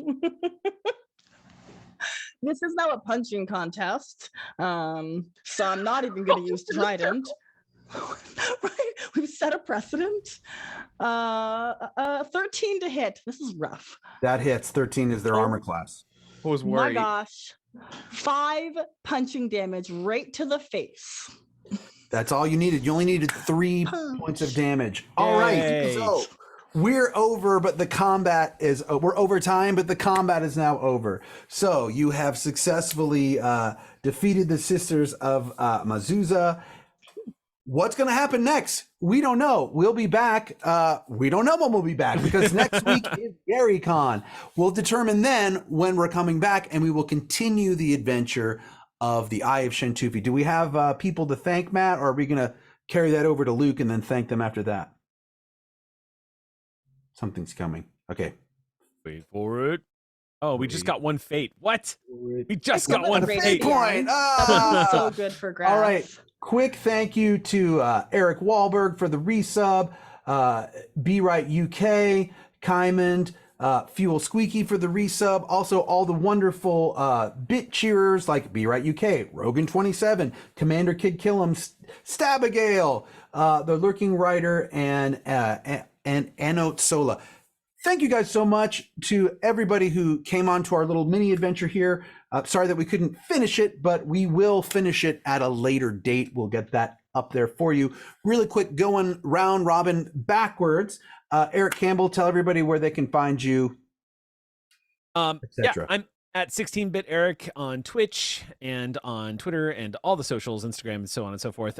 You can usually find me Monday nights. Right now, we're over at Cryptic Studios Twitch channel playing our Star Trek campaigns.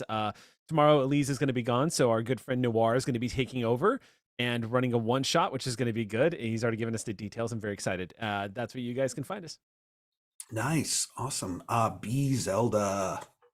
What's up, y'all? B Zelda here. You can find me on Twitter as at B_Zelda or on Instagram is at B_Zelda. I don't even know what I'm doing lately. Follow me and find out alongside with me. Excellent. Vivka. Hi, right below is my name, Vivid Vivka. I'm on all the socials as that. That's what it is. I also have a new Twitter. It's Vivka IRL. Follow that too. I have stuff on Twitter. Go check it out. I don't know, whatever. We're late. Jaden, Tavish. Yeah, if you didn't know me, now you do. And if just in case, it's Jaden King. I'm on all social media at It's Jaden King. That does include on Smoke Signals and Pigeons. You can find me anywhere, including at your local supermarket, if you search hard enough. And if you find me, tell them that's my doppelganger. I have a Kickstarter that's wrapping up in a few days, Daughter of Frankenstein. I do other publications that I'm working on, and I'm an all-around performer. Check it out. Yeah. Moving on. Awesome. And Adriana Cazador.